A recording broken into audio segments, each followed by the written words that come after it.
කලිසමේ පිටිපස්සේ තාප්පුවේ. ගෑලන් කලිසම අදිනවනේ. පිටිපස්සේ තාප්පුවේ දාන් ඉන්නවල පර්ස් එකක් හරි මොකක් හරි එකක්. දැන් ඕක හිමීට මෙහෙම කවුරු හරි ගන්නවා. කවුරු හරි මේ හිමීට ගන්න උත්සාහ කරනවා. ඒකවල මොකද වෙන්නේ?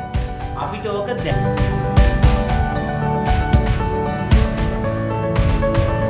දැන් අර තියෙනවනේ ඉස්සත් තිබ්බ දැන් තියෙනවා දැන් අර තිබ්බනේ චේන් ගම් එක සෙන්ටර් ෂොක් කියලා මතකද කනකොටම අර තද ඇඹුලක්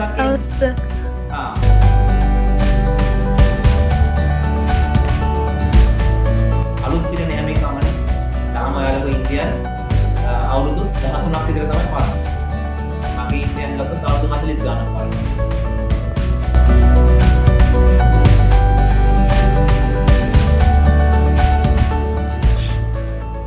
අයිබෝවන් සුබ සන්ධ්‍යාවක් වේවා දුරුකර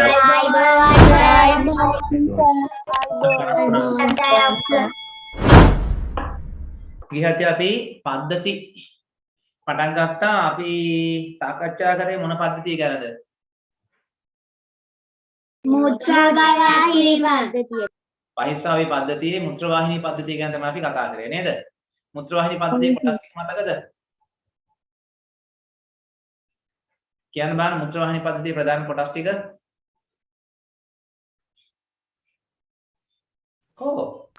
මුත්‍රාශය වකුගඩු මුත්‍රාවාහිනී මුත්‍රා පිරා දකුණු වෘක්කය වම් වෘක්කය අදල මහා ධමන වෘක්ක කීයක් තියෙනවද පහ තියෙනවා දෙකයි හන හතරක් තියෙනවා සමහර දෙකයි වෘක්ක දෙකක් තියෙනවා ඒ වෘක්ක දෙක නම් කරන එකක් දකුණු වෘක්කය හා වම් වෘක්කය අනිත් එක වම් වෘක්කය වෘක්ක දෙකෙන් පහළට එනවා නාල දෙකක් ඔය දෙකට කියන්නේ මොකක් කියලාද මුත්‍රාවාහිනී ඔව් මුත්‍රාවාහිනී කීයක් තියෙනවද ඔක්කොම එතකොට මුත්‍රාවාහිනී කීයද දෙකයි මුත්‍රාවාහිනී දෙකක් තියෙනවා ඊට පස්සේ මේ මුත්‍රාවාහිනී වලින් එන මුත්‍රා කොහටද පිරෙන්නේ తాවකාලිකව පුරව ගන්නවා මුත්‍රාශය තුර පුරව ගන්නවා ඊට පස්සේ මොකද වෙන්නේ ඊට අවශ්‍යතාව අනුව මේ මුත්‍රා මාර්ගය ඔස්සේ මේවා බැහැර කරනවා ඊට පස්සේ අපි ඊට කතා කරා මුත්‍රාවාහිනී පද්ධතිය ආශ්‍රිත රෝග එකක් කතා කරා නේද මුත්‍රාවාහිනී පද්ධතිය ආශ්‍රිත රෝග එකක් කතා කරා මොකක්ද ඒක රෝගයක් අතගෙන කියන්නේ මුත්‍රා ගාල ඇතිවීම මුත්‍ර ගල් නැතිවීම මේ මුත්‍ර ගල් කියලා කියන්නේ මොනවද මුත්‍ර ගල් කියලා කියන්නේ මොනවටද අපි කැල්සියම් ඔක්සලේට් ස්පාටික තැන්පත් වූ විට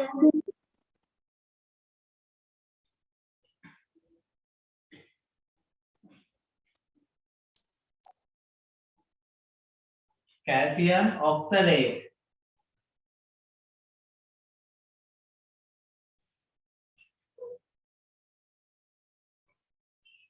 calcium oxalate ස්පාටික කියලා කියන්නේ කැට ලුණු කැට වගේ කැට සීනි කැට වගේ කැට වලට තමයි අපි ස්පාටික කියලා කියන්නේ.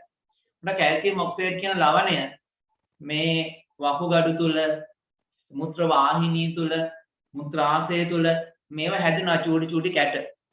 ඔය හැදුනට පස්සේ සමහර ගාට වකුගඩු තුල වෘක්ක තුල මේවා හැදිලා වෘක්ක හිර වෙනවා બ્લોක් වෙනවා අවහිර වෙනවා. සමහරට මුත්‍ර වාහිනිය තුල මේවා හිර වෙලා අවහිර වෙනවා. සමහර විට මුත්‍රාශය තුල මේවා තැම්පත් වෙලා තිබෙනවා මුත්‍ර මාර්ගයේ මේවා හිර වෙලා අවහිර වෙනවා. හරිද? එතකොට මේ කැල්සියම් ඔක්සයිඩ් කැට එහෙම නැත්නම් මුත්‍ර ගල් ඇති වුණාට පස්සේ දැඩි වේදනාවක් ඇති වෙනවා. එතකොට ශල්‍ය කර්මයන් මගින් තමයි මේවා අයින් කරන්න වෙන්නේ. ශල්‍ය කර්මයන් මගින් දැන් මුත්‍රාශයේ මුත්‍ර වාහිනිය තුල මුත්‍ර මාර්ගයේ තියෙනවා ශල්‍ය කර්මයකින් අයින් කරන්න පුළුවන්. වෘක්ක තුල තියෙනවා නම් ශල්‍ය කර්මයකින් අයින් කරන්න අමාරුයි. එහෙම තමයි වෘක්ක අපිට සාධාරණ නැති වෙන්න ඉඩ තියෙනවා. එනිසා කරන්නේ ඒකට තියෙන ලිතෝට්‍රිප්සි කියලා උපකරණයක්. ලිතෝට්‍රිප්සි කියලා ක්‍රමයක් තියෙනවා. ඒකෙන් කරන්නේ එළියේ ඉඳන්. එළියේ ඉඳන් අර ස්කෑන් කරනවා වගේ තරංගයක් යවනවා අපේ උක්ක වලට. යවල ඇතුලේ තියෙන ගල් කුඩු කරනවා. එතකොට අධික වේදනාවක් උදින් දැනෙනවා. ඇතුලේ ගල් කුඩු වෙලා යනකොට මොනවද දැනෙනවා ඒක. හරි මට කියන්න මුත්‍රාගාල ඇතුලේ ඉන්න බලපාන ප්‍රධාන හේතු තුනක් කියලා දුන්නා. මොනවාද හේතු තුන? ප්‍රමාණවත් පරිදි ජලය අඩුවීම, ලවණ සහිත ආහාර නිරතුරුව ගැනීම, ඔව් දැන් වතුර බොන්නේ නැහැ සමහරව. වැඩිපුර වතුර බොන්නේ නැහැ. ඊළඟට අධික ලවණ සහිත ආහාර නිතරම ගන්නවා. අධික ලවණ සහිත ආහාර ගන්නවා. නේද? එතකොට ඒකෙන් නම් කිව්වේ රසකාරක දාපු ආහාර ඒවා කෑවම බලන්න ඒවා කාපු දවසට හරි වතුර දිබහකුත් වෙනවා. ඇයි ඒ? ලවණ ප්‍රමාණය වැඩි නිසා. ඊළඟට අවශ්‍යතාව තිබුණට මුත්‍රා පහ කරන්නේ නැතුව මුත්‍රා පිට කරන්නේ නැතුව ඉන්නවා හිර කරගෙන. අන්න ඒ වගේ හේතු නිසා මුත්‍රාශය තුළ, උක්ක තුළ, මුත්‍ර වාහිනිය තුළ මේ කැල්සියම් ඔක්සයිඩ් ස්පටික හැදිලා මුත්‍රාගල් ඇති වෙන්න පුළුවන්. හරිද? දෙවෙනි එක තමයි උක්ක අකර්මණ්‍ය වීම. ඔන්න දෙවෙනි රෝගේ. දෙවෙනි රෝගය තමයි උක්ක අකර්මණ්‍ය වීම.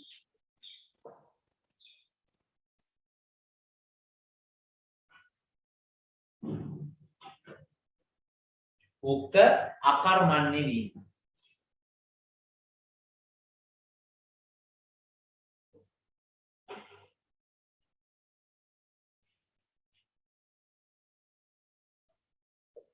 උක්ක අකර්මණ්‍ය වීම. ඒ කියන්නේ මෙන්න මෙහෙම. ඒ කියන්නේ උක්ක ක්‍රියා විරහිත වෙලා යනවා. මේ උක්ක අක්‍රිය වෙනවා. උක්ක වලින් කරන කාර්ය එකපාර නතර වෙනවා. උක්ක වැඩ කරන්නේ නැතුව යනවා. මේක හේතු කාරණා ගොඩක් නිසා වෙන්න පුළුවන්. ඒ කියන්නේ අපි දීර්ඝ කාලයක් මොකක් හරි රෝගයකට එක දිගට බෙහෙත් බොනවා. ඊට පස්සේ සමහර කට්ටිය ප්‍රෙෂර් වලට, එහෙනම් කොලෙස්ටරෝල් වලට, එහෙනම් දියවැඩියාවට, ඕන වගේ රෝග වලට, එහෙම නැත්නම් මොකක් හරි හෘද රෝග සඳහා මොනවා හරි දෙයක් නිසා දීර්ඝ කාලීන මොනවා හරි බෙහෙත් ටිකක්. ඒ කියන්නේ හැමදාම උදේට පෙත්තයි, හවසට පෙත්තයි, රාත්‍රී නිදා ගන්න කලින් පෙත්තයි. ඔය වගේ එක දිගට අවුරුදු ගානක් තිස්සේ බෙහෙත් කීපයක් එක දිගට නිතර පාවිච්චි කරන අය ඉන්නවා. අන්න එහෙම අයට මේ වගේ මේ උක්ක අකර්මණ්‍ය වීම කියන රෝගය ඇති වෙන ගොඩාක් දුරට ඉඩ තියෙනවා. ඒ අර ඖෂධය නිතර ගන්නකොට ඒවා පෙරෙන්නේ ෆිල්ටර් වෙන්නේ උක්ක වලින්නේ. එතකොට ඒක උක්ක වලට බලපානවා. කාලයක් ගියාම ටිකෙන් ටික මේ උක්ක අකර්මණ්‍ය වෙලා අවසානයේ එකපාර හිතපු නැති වෙලාවක මේ උක්ක අක්‍රිය වෙලා යන්න පුළුවන්. ඊළඟට දුම් පානය කරන අයට, මත්පැන් පානය කරන අයට. හරිද? එතකොට මොකද වෙන්නේ? යාලට දුම් පානය කරද්දී ඒවා තියෙන විස රසායනික අපේ රුධිරයට එකතු වෙලා ඒව රුධිරය ඔස්සේ උක්ක වලට ආවට පස්සේ උක්ක පවා එකපාර අකර්මණ්‍ය වෙලා යනවා. මත්පැන් වල තියෙන රසායනික ද්‍රව්‍ය, ඒ කියන්නේ මත්පැන් වල තියෙන්නේ ඇල්කොහොල් විතරක් නෙවෙයි, තව රසායනික ද්‍රව්‍ය ගොඩක් තියෙනවා. ආන්ගේ ඒවා මුත්‍රා මගින් තමයි බැහැර කරන්නේ. එතකොට උක්ක වලින් ඒවා පෙරීමට ලක් කරනවා. ආන්නේ පෙරීමට ලක් කරද්දී අර ඔක්කොම රසායන ද්‍රව්‍ය උක්ක වලට එනවා. එතකොට මොකද වෙන්නේ? උක්ක අකර්මණ්‍ය වෙලා යන්න පුළුවන්. ඒ කියන්නේ අක්‍රිය වෙලා යන්න පුළුවන්. ඊළඟට අවුරුදු ගාණක් දියවැඩියා රෝගය තියෙනවා. එතකොටත් මේ උක්ක වලට එක බලපානවා. උක්ක අකර්මණ්‍ය වෙන්න පුළුවන්. ඊළඟට බැරලෝහ. ඔන්න අලුත් වචනයක්. අහලා තියෙනවද මේක බැරලෝහ? බැරලෝහ.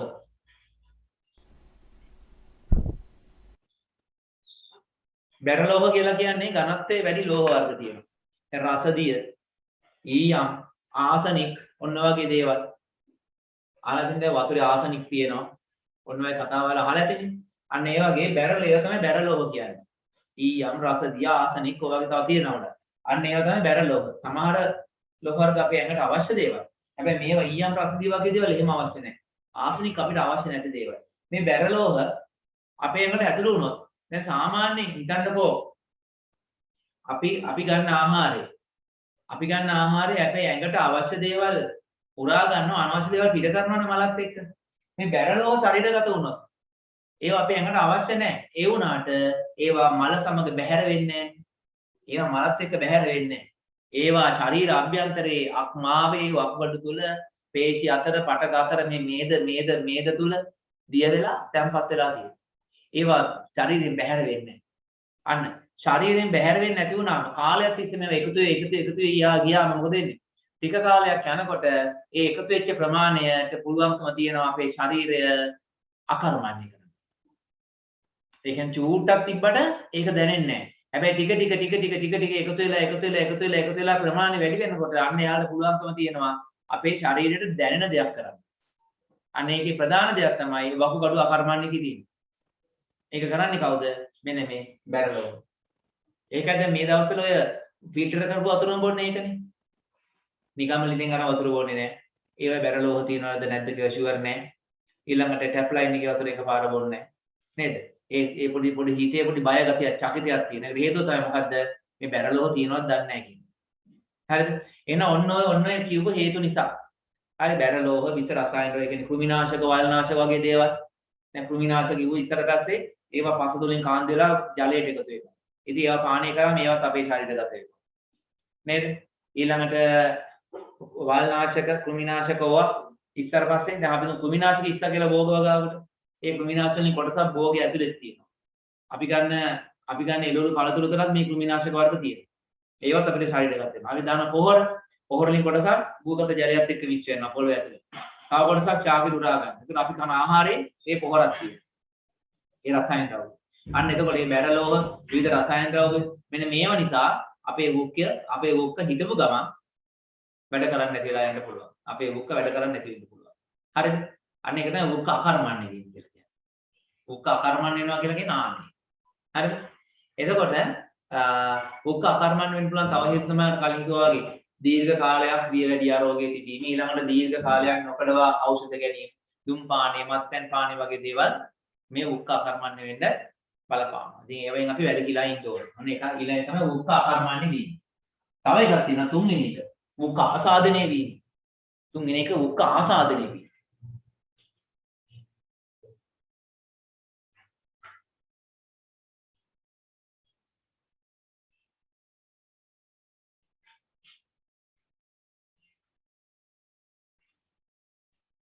වුක්ක ආසාදනය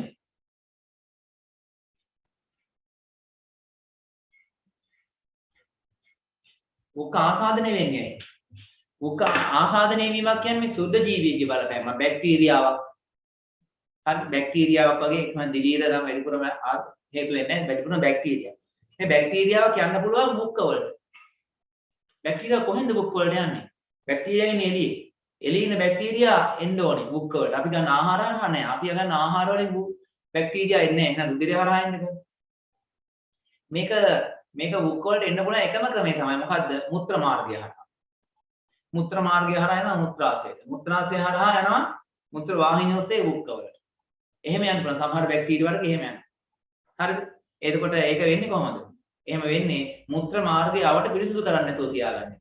නේද? මුත්‍රා පිට කළාට පස්සේ අපි මුත්‍ර මාර්ගය අවට පිරිසිදු කරන්න ඕනේ. එහෙම නැතුනොත් මොකද වෙන්නේ? ඒ තැන්වල අර මුත්‍රාවල තියෙන ওই ලවණ වර්ග තුල ඇමෝනියා වගේ දේවල් තියෙනවනේ ඒව මත හැදෙනවා විවිධ බැක්ටීරියා දිලියට. ඕවා හැදිලා නිකන් ඉන්නේ නැහැ. ඕවා මොකද කරන්නේ? ඕවා මුත්‍ර මාර්ගය දිගේ උඩට යනවා ඇතුළට යනවා.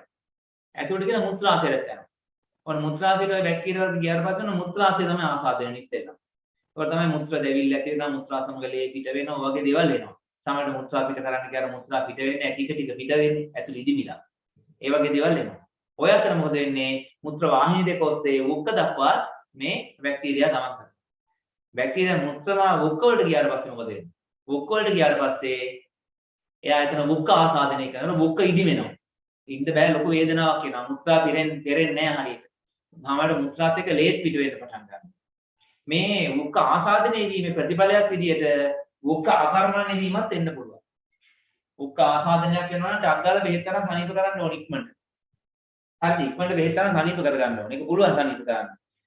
ඇන්ටිබයොටික් කියන්නේ ප්‍රතිජීවක ඖෂධ දුන්නාට පස්සේ මේක හරියනවා. හරිද? හැබැයි මේක නොසලකා හිටියොත් දවස් කීපයක් මොකද වෙන්නේ? ඒ ආසාදනය නිසා වුක්ක අකර්මණ්‍ය වෙන්න පුළුවන්. වුක්ක අකර්මණ්‍ය වීම නිසා ජීවිතේ පවා හානි වෙන්න පුළුවන්. හරිද? එහෙනම් දැන් ඔන්න වුක්ක ආශ්‍රිත කියන මුත්‍ර වාහිනී පද්ධතිය ආශ්‍රිත රෝග වලින් තව දෙකක් ඔන්න අද ඉගෙන ගත්තා. හරි. අපි මේ දෙක ලියාගෙන ඊළඟට බලමු අපි වුක්ක නිරෝගීව පවත්වාගෙන යාම සඳහා සැලකීමක් වෙන කරුණු මොනවද?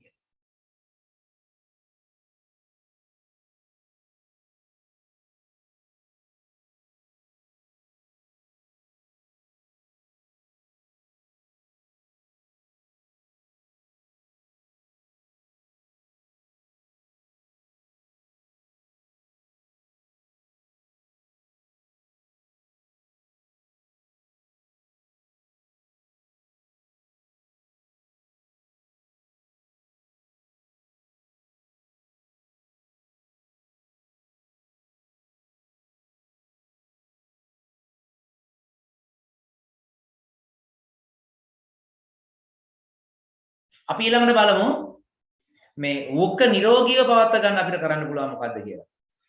වුක්ක කියන්නේ අපේ වුක්ක දැන් අපි දන්නවා වුක්ක අකර්මණ්‍ය වුණොත් එහෙම ලොකු ගැටලුවක් වෙනවා කියලා අපි දන්නවා. නේද? එතකොට මේ වුක්ක කොහොමද අපි නිරෝගීව තියාගන්නේ? දැන් අපිට දැන් ඔයාලගේ වයස අවුරුදු 13ක් නේද?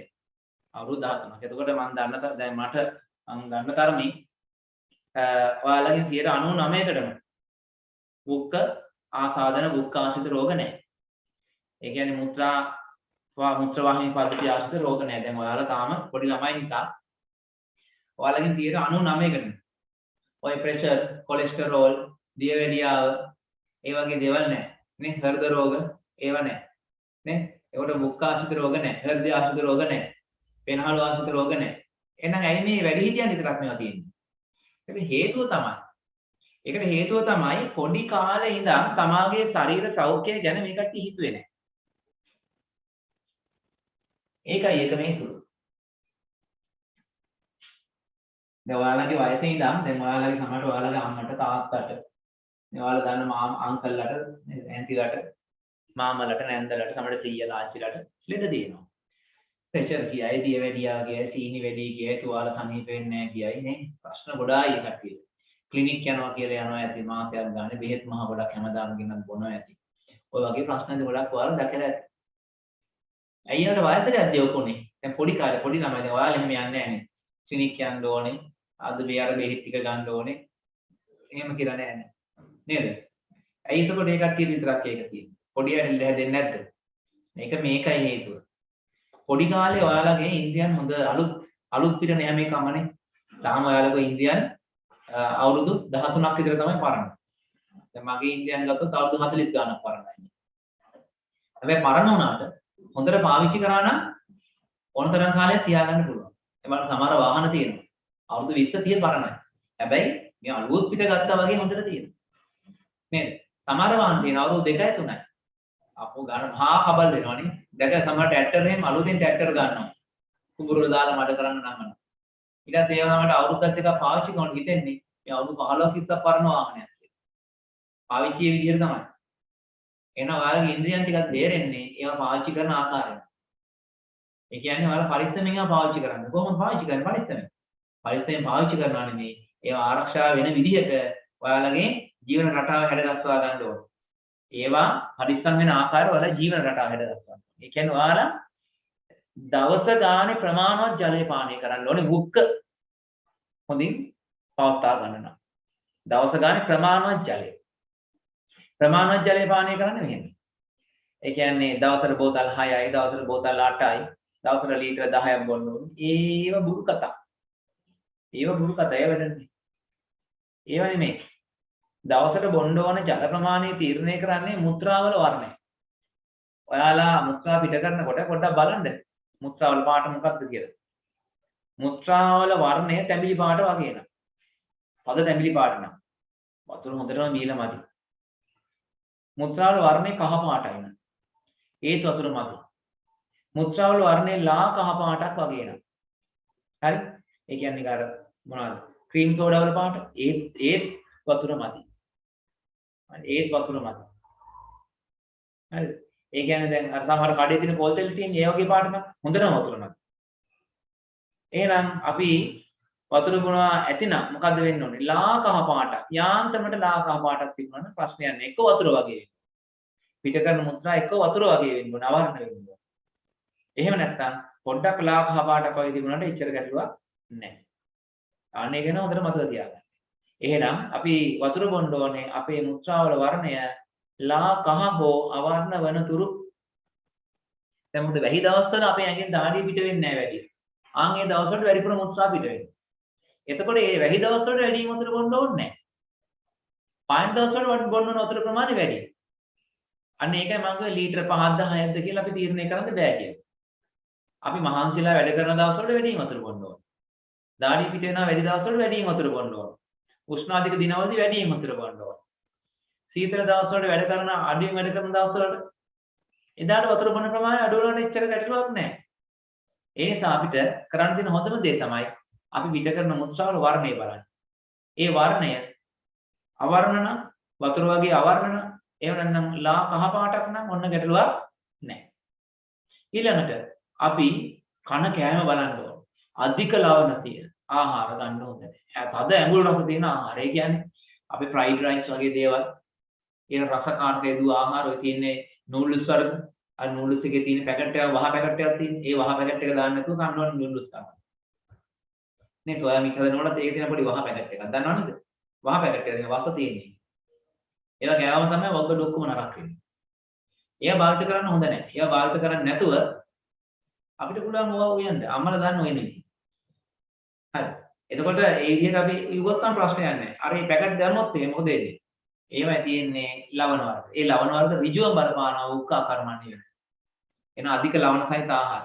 ඔය ෆ්‍රයිඩ් රයිස්, කොත්තු, ඊළඟට ඔය තියෙන එක එක කඩේ තියෙන එක එක රසකාරක දාපු ආහාර වර්ග නේ. ඒ ඔක්කොම අයිති වෙන්නේ මොනවටද? අධික ලවණ සහිත ආහාර වලට තමයි අයිති වෙන්නේ. ඊළඟට ලුණු දෙහි, අච්චාර ගොඩාක් කන්න හොඳ නැහැ. ඉතින් ලුණු දෙක කෑල්ලක් කෑවට ඉතින් කමක් නැහැ. හැබැයි පුරුද්දක් විදිහට දවසේ වේල් 3ටම ලුණු දෙහි කෑල්ලක් කනවා. අන්න එයාට වකුගඩු දෙක හරි ඉක්මනට අහිමි කරගැනීමේ හැකියාව තියෙනවා. එහෙම කරන්න හොඳ නැහැ. විනාකිරි උනත් දැන් අවුරුද්දට අච්චාරු දානකොට විනාකිරි සහිත ආහාර නේද නේද? ඒකට කන්න හොඳ නැහැ. ඇසිඩික් අම්ලය තියෙන්නේ. ඒක හොඳ නැහැ. අවුරුදු කාලෙ විතරනේ කන්නේ. සමහර එහෙම කන්නේ. අවුරුදු කාලෙ විතරනේ කන්නේ. හරිද? ඒ අවුරුද්ද විතරයි වගේ ජීවිතේ නේ. ඉතින් එයාට ආය අවුරුදු දෙන්නේ නැහැ වගේ. මේ සමහර කට්ටිය දැක්කට පස්සේ මල පෙරේත ගන්න තියෙන හැම එකම බෙදාගෙන කනවා. දැකලා තියෙන මගුල් ගෙවල්. අන්න එතකොට එතෙන්දී ඕන එක එපා එක හැම එකම කනවා. අන්න එහෙම අධික ලවණ සහිත ආහාර තියෙනවා නම් ඒවා නොකා ඉන්න ඕනේ. රසකාරක දාපු ආහාර නොකා ඉන්න ඕනේ. අධික අම්ල තියෙන, අධික ආම්ලික ස්වභාවයක් තියෙන. අච්චාරු, එයා ලුණු දෙහි වගේ දේවල් අපි භාවිත කරන්නේ නැතුව ඉන්න ඕනේ. අනේ වුණා නම් අපේ වගඩුව ආරක්ෂා කරගන්න පුළුවන්. බලන්න දැන් දෙකක් කියලා දුන්නා. හොඳට වතුර බොන්න ඕනේ. ඊළඟට අධික ලවණ තියෙන ආහාර අනුභවය නතර කරන්න ඕනේ. ඊළඟට අධික ඇඹුල් රසයක් තියෙන ආහාර අපි භාවිතයට ගන්න එක නතර කරන්න ඕනේ. කඩේ තියෙන බීම වර්ගයම හොඳ නැහැ. ඒවයි රසකාරක තියෙන ඒවා ලවණ වර්ග. දුම් පානය සහ මත්පැන් පානය කවදාවත් කරන්න එපා. ඒ කියන්නේ දැන් මේ වෙනකොට අවුරුද්දක වයස අවුරුදු 13යි නේ. මෙතන කිසිම කෙනෙක් මම දන්නවා 100%ක්ම මෙතන කවුරුවත් දුම් පානය කළත් නැහැ, මත්පැන් පානය කළත් නැහැ. ඉතින් අවුරුදු 13ක් තිස්සේ දුම් පානය කළෙත් නැත්නම්, මත්පැන් පානය කළෙත් නැත්නම් ඔයාලට පුළුවන් නේ ඉතුරු කාලෙත් ඉන්න. ජීවිතේට මේකේ රහ මොන වගේද කියලා බලන්නවත් මත්පැන් ටිකක් කටේ ගන්න එපා. හරිද? දුම් පානය කරන්න එපා. මේක කොහොමද කියලා බලන්න. ඒකට ඔයාලට ඕන දවසක ඔයාලට මරණ මොහොතුණක් සිහිපත් කරන්න පුළුවන්. මම ජීවිත කාලේ මත්පැන් බිඳුවක්වත් මගේ කටේ ගෑවිලා නැහැ. මගේ ශරීරය තුළට මේ මත්පැන් කියන ඒවා දුම් වැටි වල තියෙන විස දුම් මගේ ඇඟට ඇතුල් වෙලා නැහැ. මේ මම හොඳ මේ මිනිස්සෙක් විදිහට ජීවත් වුණා කියලා සතුටු වෙන්න පුළුවන්. ඒ වගේම වයසට යන්නෙත් නැහැ. අන්න දන්නවද? අර ගෑල්ලමට ඔන්න හොඳ ගෑල්ලමට විතර නෙවෙයි පිල්ලමටත් ඔන්න හොඳ දෙයක් වුණා කිව්වම. වයසට යන්නේ නැහැ. දුම් පානය කරන්නේ නැත්නම් මත්පැන් පානය කරන්නේ නැත්නම් වයසට යන්නේ නැහැ කියන්නේ වයස යන්නේ නැහැ නෙමෙයි. වයස යනවා. වයස ගියාට දැක්කම හිතෙන්නේ. ඒ අවුරුදු 50 විතර පුද්ගලයෙක්. ජීවිතේෙන් දුම් පානය කරලා නැත්නම් මත්පැන් පානය කරලා නැත්නම් දැක්කම නිකන් හිතෙන්නේ අවුරුදු 35 විතර කෙනෙක් වගේ. හිතෙන්නේ නැහැ. දැන් නිකමට බලනකොට දැන් ඔය කොච්චර කිව්වත් ඔයාලගේ සමකාලීන දැන් ඔයාලගේ වයසේ ළමයි තව කාලයක් යනකොට අවුරුදු 20ක් යනකොට ඕකින් කොටසක් මත්පැන් පානය කරන්න පටන් ගන්නවා. ඕකින් කොටසක් දුම් පානය කරන්න පටන් ගන්නවා. හරිද? ඔයාලා මේ මොනවාටවත් සම්බන්ධ වෙන්නේ නැතුව එයාලා දිහා බලන් ඉන්න කොහොමද කියලා. ඔයාලට අවුරුදු 25ක් විතර වෙනකොට එයාලගේ පෙනුම නිකන් අවුරුදු 35ක් විතර. නිකන් අවුරුදු 35ක අම්මලා තාත්තලා වගේ හරි කැත පෙනුමක් එනවා ඔයාලට. ඔයාලා දිහා බලපු ගාම එයා පාවිච්චි කරපු නැති කට්ටිය දිහා බලනකොට හිතනවා මේ තාම පොඩි ළමයි. තාම නිකන් හිතන්නේ මේ ඉස්කෝලේ ළමයි කියලා තමයි හිතෙන්නේ. මේ එහෙම වෙනසකුත් තියෙන. ඒකත් මතක තියාගන්න. දැන් දුම් පානය, මත්පැන් පානය 100%ම නතර කරලා දාන්න ඕනේ. හරිද? ජීවිත කාලය නතර කරලා දාන්න ඕනේ. එතකොට වකුගඩුවට වෙන හානිය 70%කින් විතර වගේ අඩු කරගන්න. ඊළඟට දියවැඩියා රෝගී තත්ත්වයක් ඇති වෙනවා. දැන් දියවැඩියා රෝගී තත්ත්වය තියෙන්නේ අපි ගන්න ආහාර පාන වල ප්‍රශ්න නිසා. අපි නිතරම අධික පිටසහිත ආහාර නම් කනවා. හරිද? අපි නිතරම පැණි සස දේවල් නම් කන නිතරම බීම වර්ග නම් බොන්නේ. එහෙනම් මොකද වෙන්නේ? දවසට 3-4 සැරයක් සීනි දාලා තේ බොනවා නම්. එතකොට මොකද වෙන්නේ? දැන් කිරි බොන එකත් දැන් කිරිවල කිරි කියන්නේ මේ ඒකෙත් කාබෝහයිඩ්‍රේට් එකක් තියෙනවා. ඒකෙත් කාබෝහයිඩ්‍රේට් එකක් තියෙනවා. එතකොට ඒක ජීර්ණ වෙලා ඇතුලේ නැවත ග්ලූකෝස් හැදෙනවා. හැබැයි කිරි පැණි රස නැහැ. ඒකට සීනි තියෙනවා ඒකේ. දැන් කිරි බොන්නේ අපි සීනි දාන එතකොට මොකද වෙන්නේ? පැණි රස නැති සීනි වර්ගෙකුයි පැණි රස තියෙන සීනි ඩබල්. කිරි වලට සීනි දාලා බොනවා කියන්නේ අපේ ඇඟට ලැබෙන සීනි ප්‍රමාණය දෙගුණ වෙනවා. නේද? ඉතින් ඇත්තට පිටිකිරි වගේ දේවල් පානය කරන එක අපිට නතර කරන්න පුළුවන් නම් ලෙඩ ගොඩාක් නතර වෙනවා.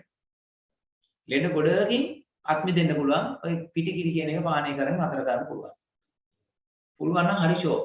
නේද? දැන් බලන්න දැන් ගෙදර වියදම් බැලුවොත් එහෙම අධික වියදමක් යන්නේ පිටිකිරි වලට. ඕනේ නැහැ. එහෙම අවශ්‍ය වෙන්නේ නැහැ. දැන් බලන්නකො ශීරපායි සත්තුනේ අපි ඔක්කොම. අපි ඔයාලා මම. ඒතකොට බල්ල පූසෝ අපි හරක් ඉන්නවනේ, ගවයෝ ඉන්නවා, අලි ඉන්නවා, මුවෝ ඉන්නවා, කොටියෝ. ඔය ඔක්කොම ශීරපායි සත්තුනේ. බලන්න ඔය හැම සතෙක්ම ඉපදුනාට පස්සේ කිරි බොනවා කියලා බොන්නේ අම්මගේ කිරි විතරයි. ඒකත් ටික කාලයක් කිරි බිව්වට පස්සේ කිරි බොන එක නතර කරනවා. එතනින් එහාට කවදාවත් උන් කිරි හොයන්නේ නැහැ. දැන් අපිත් එහෙමයි. අපිත් අම්මගෙන් මාස කීපයක් සමහර අවුරුද්ද දෙකක් තුනක් වෙන්න පුළුවන් කිරි බොන. ඊට පස්සේ කිරි බොන එක නතර කරනවා මම. ඊට පස්සේ අපි මිනිස්සු කරන්නේ මොකද්ද? එතනින් එහාට ගොන් කිරි බොන්න පටන් ගන්නවා ඒක දිගට. නේ ඒක දිගට ඒක බොන්න පටන් ගන්නවා. එතකොට ශීරපායි සතුන්ගේ ජීවිත කාලෙම කිරි බොන එකම සතා තමයි මනුස්සයා. අනිත් සත්වයන් ජීවිත කාලෙම කිරි බොන්නේ. ඒ කියන්නේ කිරි කියන එක අපිට අවශ්‍ය සීමිත කාලයකට විතරයි. කිරි කියන එක අපිට අවශ්‍ය සීමිත කාලයකට විතරයි. ඔය කිරිපිටි සමාගම් වලින් තමයි මේක හදලා තියෙන්නේ. ඒ මිනිස්සු තමයි ඇඩ් එක දාලා මේ කාලෙදි මේ කිරි එක බොන්න ඕනේ නැත්නම් කකුල් කැඩෙනවා, ඇටකට උඩු වෙනවා, කොන්ද කැඩෙනවා. මේ දාන්නේ අර මේ අර ඇන්ලින් කියලා තියෙනවා, ඇන්මාම් කියලා තියෙනවා, එක එක නේද? තියෙන්නේ අර මේ ඔස්ටියෝපොරෝසිස් හැදෙනවා, අරකයි මේකයි කියලා මහා කතන්දර ගොඩක් දාලා ඉවරලා කිරි පිටි විකුණනවානේ. ඉස්සර මට මතක ඇඩ් එකක් තිබුණා මේ අම්මා කෙනෙක් ගමේ දුවගෙන එනවා. දුවගෙන එනකොට අම්මා වඩා ගන්න හදනවා. චරස් ගන්න කොන්ද කැඩෙනවා. මොන විකාරදනේ බොරුනේ. එහෙම වෙන්නේ නැහැ. ජීවිතේ වල කවදාවත් අහලා තියෙන ළමෙක් පඩා ගන්න ගිහිල්ලා කකුල් කඩන් වෙච්ච අම්මා කෙනෙක්. ළමෙක් පඩා ගන්න කියලා කොන්ද කැඩිච්ච අම්මා කෙනෙක් කියන්නේ මේ ජීවිත කාලේ කොහෙදවත් අහලා තියෙනවද? බොරු. තනිකර බොරු. අනිත් එක ලංකාව කියන්නේ මුහුදෙන් වටවෙච්ච රටක්. ලංකාවට ඕන තරම් මුහුදු කෑම තියෙනවා. මුහුදු මාළු හම්බ වෙනවා. අලුත් මුහුදු මාළු, හාල් නැත්තු, කුඩා මාළු වල ඕන තරම් හම්බ වෙනවා. ඒවයි ඕන තරම් අපිට කැල්සියම් ලැබෙනවා. ඉතින් එහෙම තියෙද්දි අර මිනිස්සුන්ගේ කිරි එකම බොන්න ඕනේ නැහැ. එහෙම ඕනේ නැහැ. ඒ අපිට අඟට අවශ්‍ය කැල්සියම් ටික ලැබුණාට පස්සේ ඒ වැඩි ටික මලත් එක්ක පිටට යනවා. ඒ නිසා ඒ අර බහුජාතික සමාගම් වල වෙලෙන් දැන්වීම වලට අහු වෙන්න එපා. එහෙම ඕනේ උදෑසන මොකද්ද ෆ්‍රෙෂ් වෙන්න කියලා නේද? කහපාට කෝපෙ දින කිරි එක බොන්න බීලා දුවන්න කියන්නේ. බොරුනේ. උදේට හොඳ පිළිසු වතුර එකක් බොන්න බඩ පිරේ. ඒක තමයි හොඳම දේ. නේද? ඉතින් ඒවට පුරුදු වෙන්න ඕනේ. එතකොට දැන් අර විදිහට කිරි පිටි වැඩිපුර බොන්න ගත්තම තමයි දියවැඩියා වෙන්නේ. ඊළඟ ඔය එක පාට වීම වර්ග තියෙනවා. ඕවා දකින යා බොන්න ගියාට පස්සේ තමයි දියවැඩියා හැදෙන්නේ. ඊළඟ කඩේ තියෙන එක જાතියේ පාන් පිටි වලින් හදපු ගුලි කරපු එහෙනම් જાති ගොඩ තියෙනවා. ඉතින් ඕවා නිතරම කන්න කිව්වා. සමහර අය පුරුද්දක් ඉදරොක් කරනවානේ. සමහර අය පුරුද්දක් ඉදරොක් කරනවා. නේ? සමහර අය පුරුද්දක් ඉදලා හැමදාම අවසර ෆ්‍රයිඩ් රයිස් එකක්. එක හැමදාම අවසර කොත්තුවක්. නේ? එහෙම නැත්නම් හැමදාම මොනවාරි පාන් හරි මොනවාරි ගිලින්න ඕන. එහෙම නැත්නම් සමහර අය ඉන්නවා මම දැකලා තියෙනවා සමහර කට්ටිය තඩි බීම බෝතලයකින් එකක් බොනවා දවසට. මොකද වෙන්නේ? ඇඟේ තියෙන සීනි ප්‍රමාණය වැඩි වෙනවා. හරි ඉක්මනටම දියවැඩියා රෝගී තත්ත්වයට එනවා. ඉතින් දියවැඩිය හැදිච්ච ගමන් මොකද වෙන්නේ? ඒක කෙලින්ම වකුගඩු වලට බලපානවා. ඒ වකුගඩුව කර්මන්නේ. එතකොට බලන්නකෝ.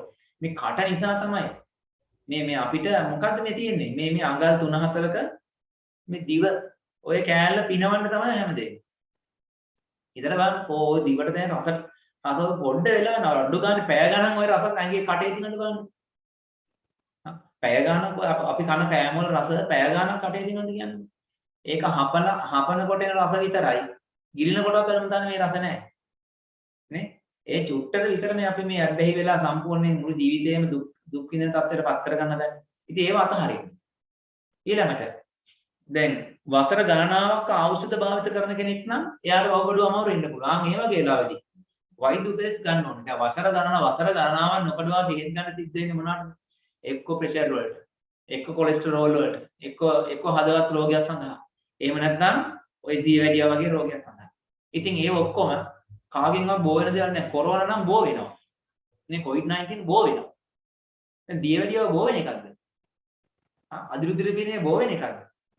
නෑ, ඒවා හදාගන්න ඒවා අපි. පිළිකා කියන ඒවා බෝ වෙන දේවල් නෑ, අපි හදාගන්න ඒවා. අපි ගන්න කෑම, ඊළඟට අපි ගන්න ආහාර, ඊළඟට අපේ ඇවතුම් පැවතුම් නිසා වැරදි ක්‍රියාකලාප නිසා අපි විසින් අපේ ඇඟ තුල හදාගන්න රෝග තමයි ඔය. ඉතින් මොනවා කියලා එහෙම රෝගයක් හැදුණා කියමුකෝ. දීර්ඝ කාලෙම බෙහෙත් ගන්න උනා කියමුකෝ. එහෙමනම් මොකද කරන්න ඕනේ? සාමාන්‍ය සතියකට වතාවක් සතියෙන් එහෙනම් වෛද්‍යවරයා කියන මාස 2කට සැරයක්, මාස 3කට සැරයක් රුධිර පරීක්ෂණයක් කරලා වකුගඩු වල තත්ත්වය බලා ගන්න.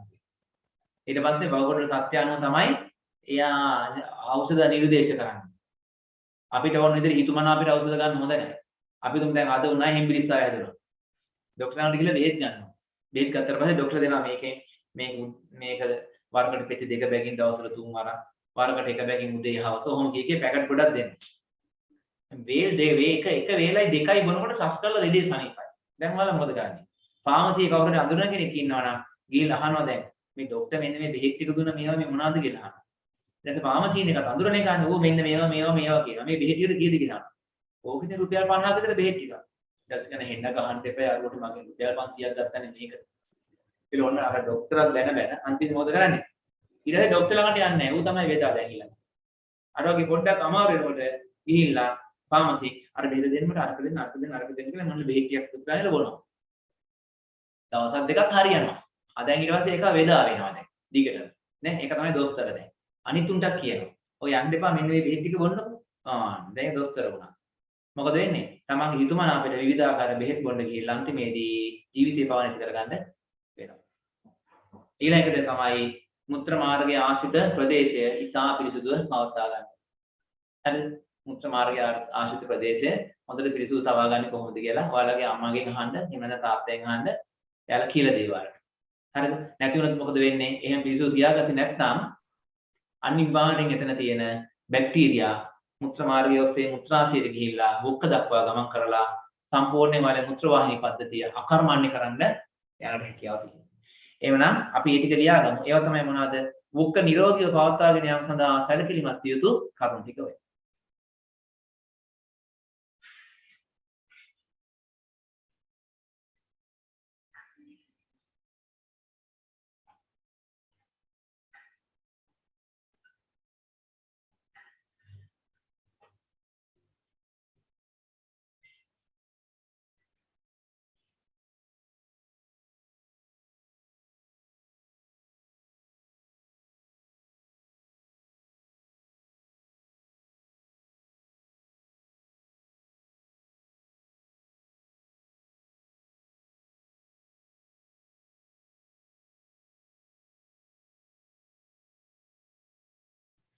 ඔන්න දැන් ඔයාලට පොඩි වීඩියෝ එකක් බලන්න පුළුවන්.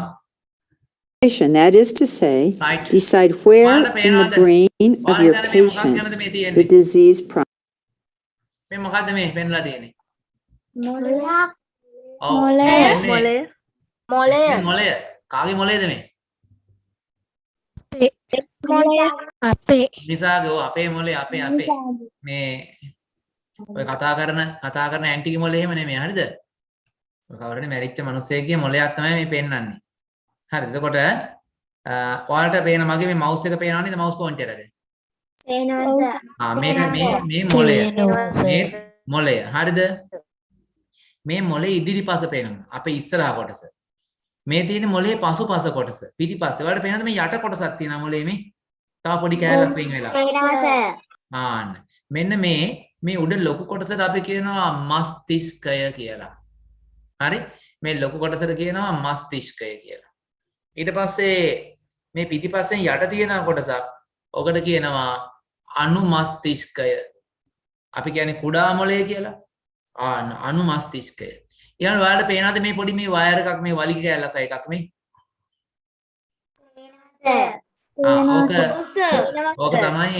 ඕක තමයි අපේ කොඳුරේ පේළිය මැද්දේ යන්නේ සුසුම්නාව. ඕකෙන් තමයි අපේ මොළය සහ අපේ ශරීරයේ අනිකුත් කොටස් අතර සම්බන්ධතාව පවත්වා ගන්න ඔන්න ඔය කොටසෙන්. Surface of the brain. දැන් ඔන්න මෙයා මේ For මොළය most අතර of අරන් you පෙන්නයි. to want to understand the connectivity of the brain. Now let's look at the surface of the brain. හරි. ඔය දැන් මොළය අතර We've ගත්තා. removed the ඔයාලට පේනවද coverings ඔය from- මොළේ දැන් මෙයා මේ අත තියන් ඉන්නේ ඒක තමයි අපි කියන්නේ මස්තිෂ්කය. අපි හිතාමතා කරන වැඩ ඔක්කොම කරන්න ඔය මස්තිෂ්කය කියන කොටසෙන්. බාන්න එක රැලි වැටිලා තියෙනනේ. ඒ රැලි වැටිලා තියෙන්නේ යාගේ පෘෂ්ඨ වර්ග බලය වැඩි කරගන්න ඕන නිසා. එතකොට අපි හිතන දේවල්, අපි කල්පනා කරන දේවල්, ඊළඟට අපි පාඩම් කරන ඒවා මතක තියෙන්නේ ඕකේ. අපි කටපාඩම් කරන දේවල් මතක තියෙන්නේ ඕකේ. ඊට පස්සේ අපි කරන ක්‍රියන හැම දෙයක්ම අපි සෙල්ලම් කරනකොට අපේ අතපය හසුරවන ඒවා. ඊළඟට අපි මොන හරි අත්දැක කරනවා නම්, අපි චිත්‍ර අඳිනවා නම්, අපි අත්ින් අකුරු ලියනවා නම්, අපි ගීත ගායනා කරනකොට, අපි නර්තනයේ දෙනකොට මෙන්න මේ දේවල්. ඒ ඔක්කොම හැම දෙයක්ම ඔය මස්තිෂ්කය කියන ලොකු කොටසෙන් තමයි කරන්නේ. නේ? අපි කරන මගෝඩි වැඩ, කපටි වැඩ ඔක්කොමත් ওই ටිකෙන් තමයි හිතලා කරන්නේ. හරි? එතකොට මේ යට තියෙන කොටස තියෙනවනේ. මේක අනුමස්තිෂ්කය. අනුමස්තිෂ්කය. ඔය අනුමස්තිෂ්කය උදව් වෙනවා අපේ සිරුරේ සමබරතාව රැකගන්න.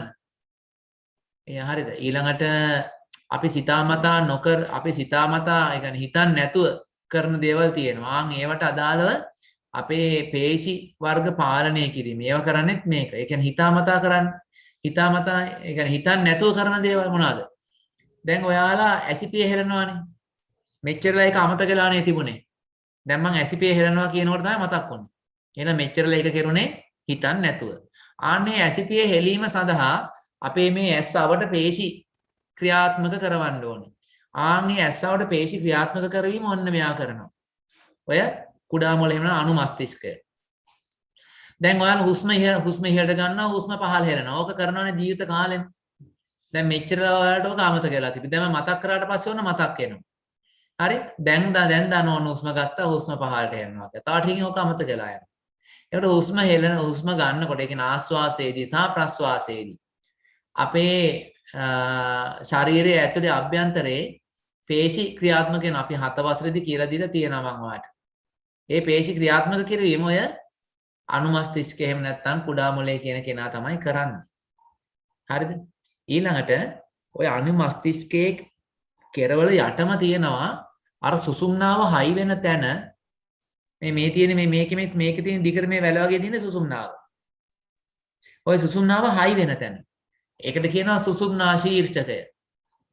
හරිද? බලමු අපි ඉස්සරහට ඒක සුසුම්නා ශීර්ෂකය පේන්න තියෙනවද කියලා the මේකේ. pia and the arachnoid. බලමු And I දැන් මෙයා wanted මේක to අනිත් show පැත්ත you අරලා the පෙන්නොත් different බලා ගන්න lobes පුළුවන් of the සුසුම්නා brain ශීර්ෂකය as තියෙනවද an කියලා. introduction. බලමු දැන් ඔය addition, මස්තිෂ්කයේ this brain- රයිට්. ඔය තියෙන්නේ මේ යට තියෙන මේ කොටස තමයි අනුමස්තිෂ්කය. මෙන්න මෙතන මේ පොඩි කෑල්ල වගේ මේ මෙයා කපලා තියෙන මේ කොටස පේනව නේද? ඒක තමයි සුසුම්නා ශීර්ෂකය කියලා කියන්නේ. ඔය කොටසෙන් තමයි අපේ හෘද ස්පන්දනය, ශ්වසනය, ඊළඟට ගිලීම, ආහාර මාර්ගයේ චලන ඔය ඔක්කොම සිදු කරන්නේ මෙන්න මෙයා. එයා තමයි කරන්නේ. ඒක සුසුම්නා ශීර්ෂකයට හානි වුණොත් එහෙම අනිවාර්යෙන් ස්ථිරව මැරෙනවා. මරණයට පස්සේ අයියේ. ඒ හෘද ස්පන්දනයම ඔක්කොම නතර වෙනවනේ. නේ? හරි. You can see the brainstem. The brainstem extends ඉතින් from මොලේ this තව අභ්‍යන්තර කොටස් තමයි ආයේ කියලා දෙන්නේ. side. and peripheral divisions of the nervous system.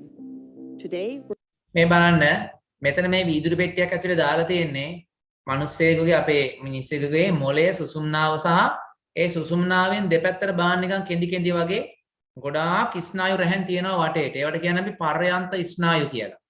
අන්න ඒවා පේන්න තියෙනවා. බලමු දැන් we're ඔයාලට going පේන්නයි to මෙයා. look at the structures that make up, surround, and protect the spinal cord. We're also going to see how motor and sensory neurons මොකක්ද come වෙන්නේ together කියලා. in the developing nervous system. The spinal cord is a cylindrical structure that is a අන්න direct බලන්න. extension of the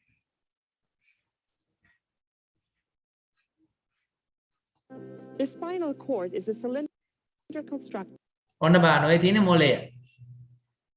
මොළයට පස්සේ පහළට එනවා සුසුම්නාව. බලන්න දෙපැත්ත නිකන් ලණු ඇඹරිලා වගේ තව කෑලි වගේක් තියෙනවා පේනවද ඔයාලට?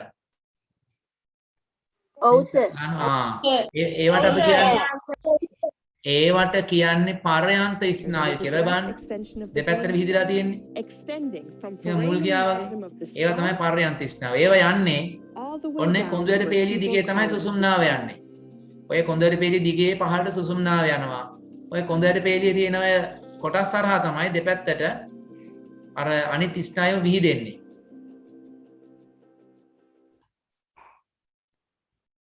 Meningeal coverings of the brain.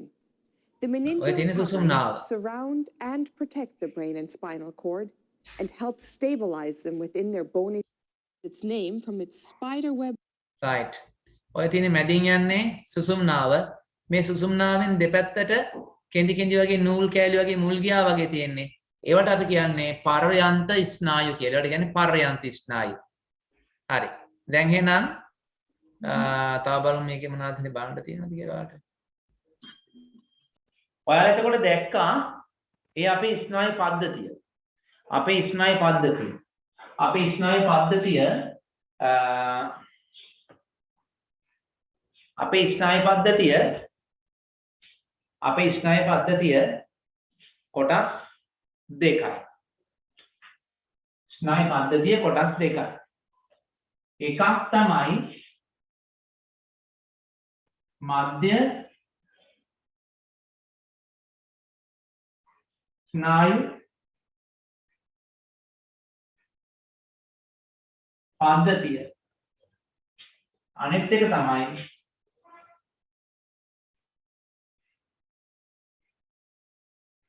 පර්යන්ත ස්නායු පද්ධතිය.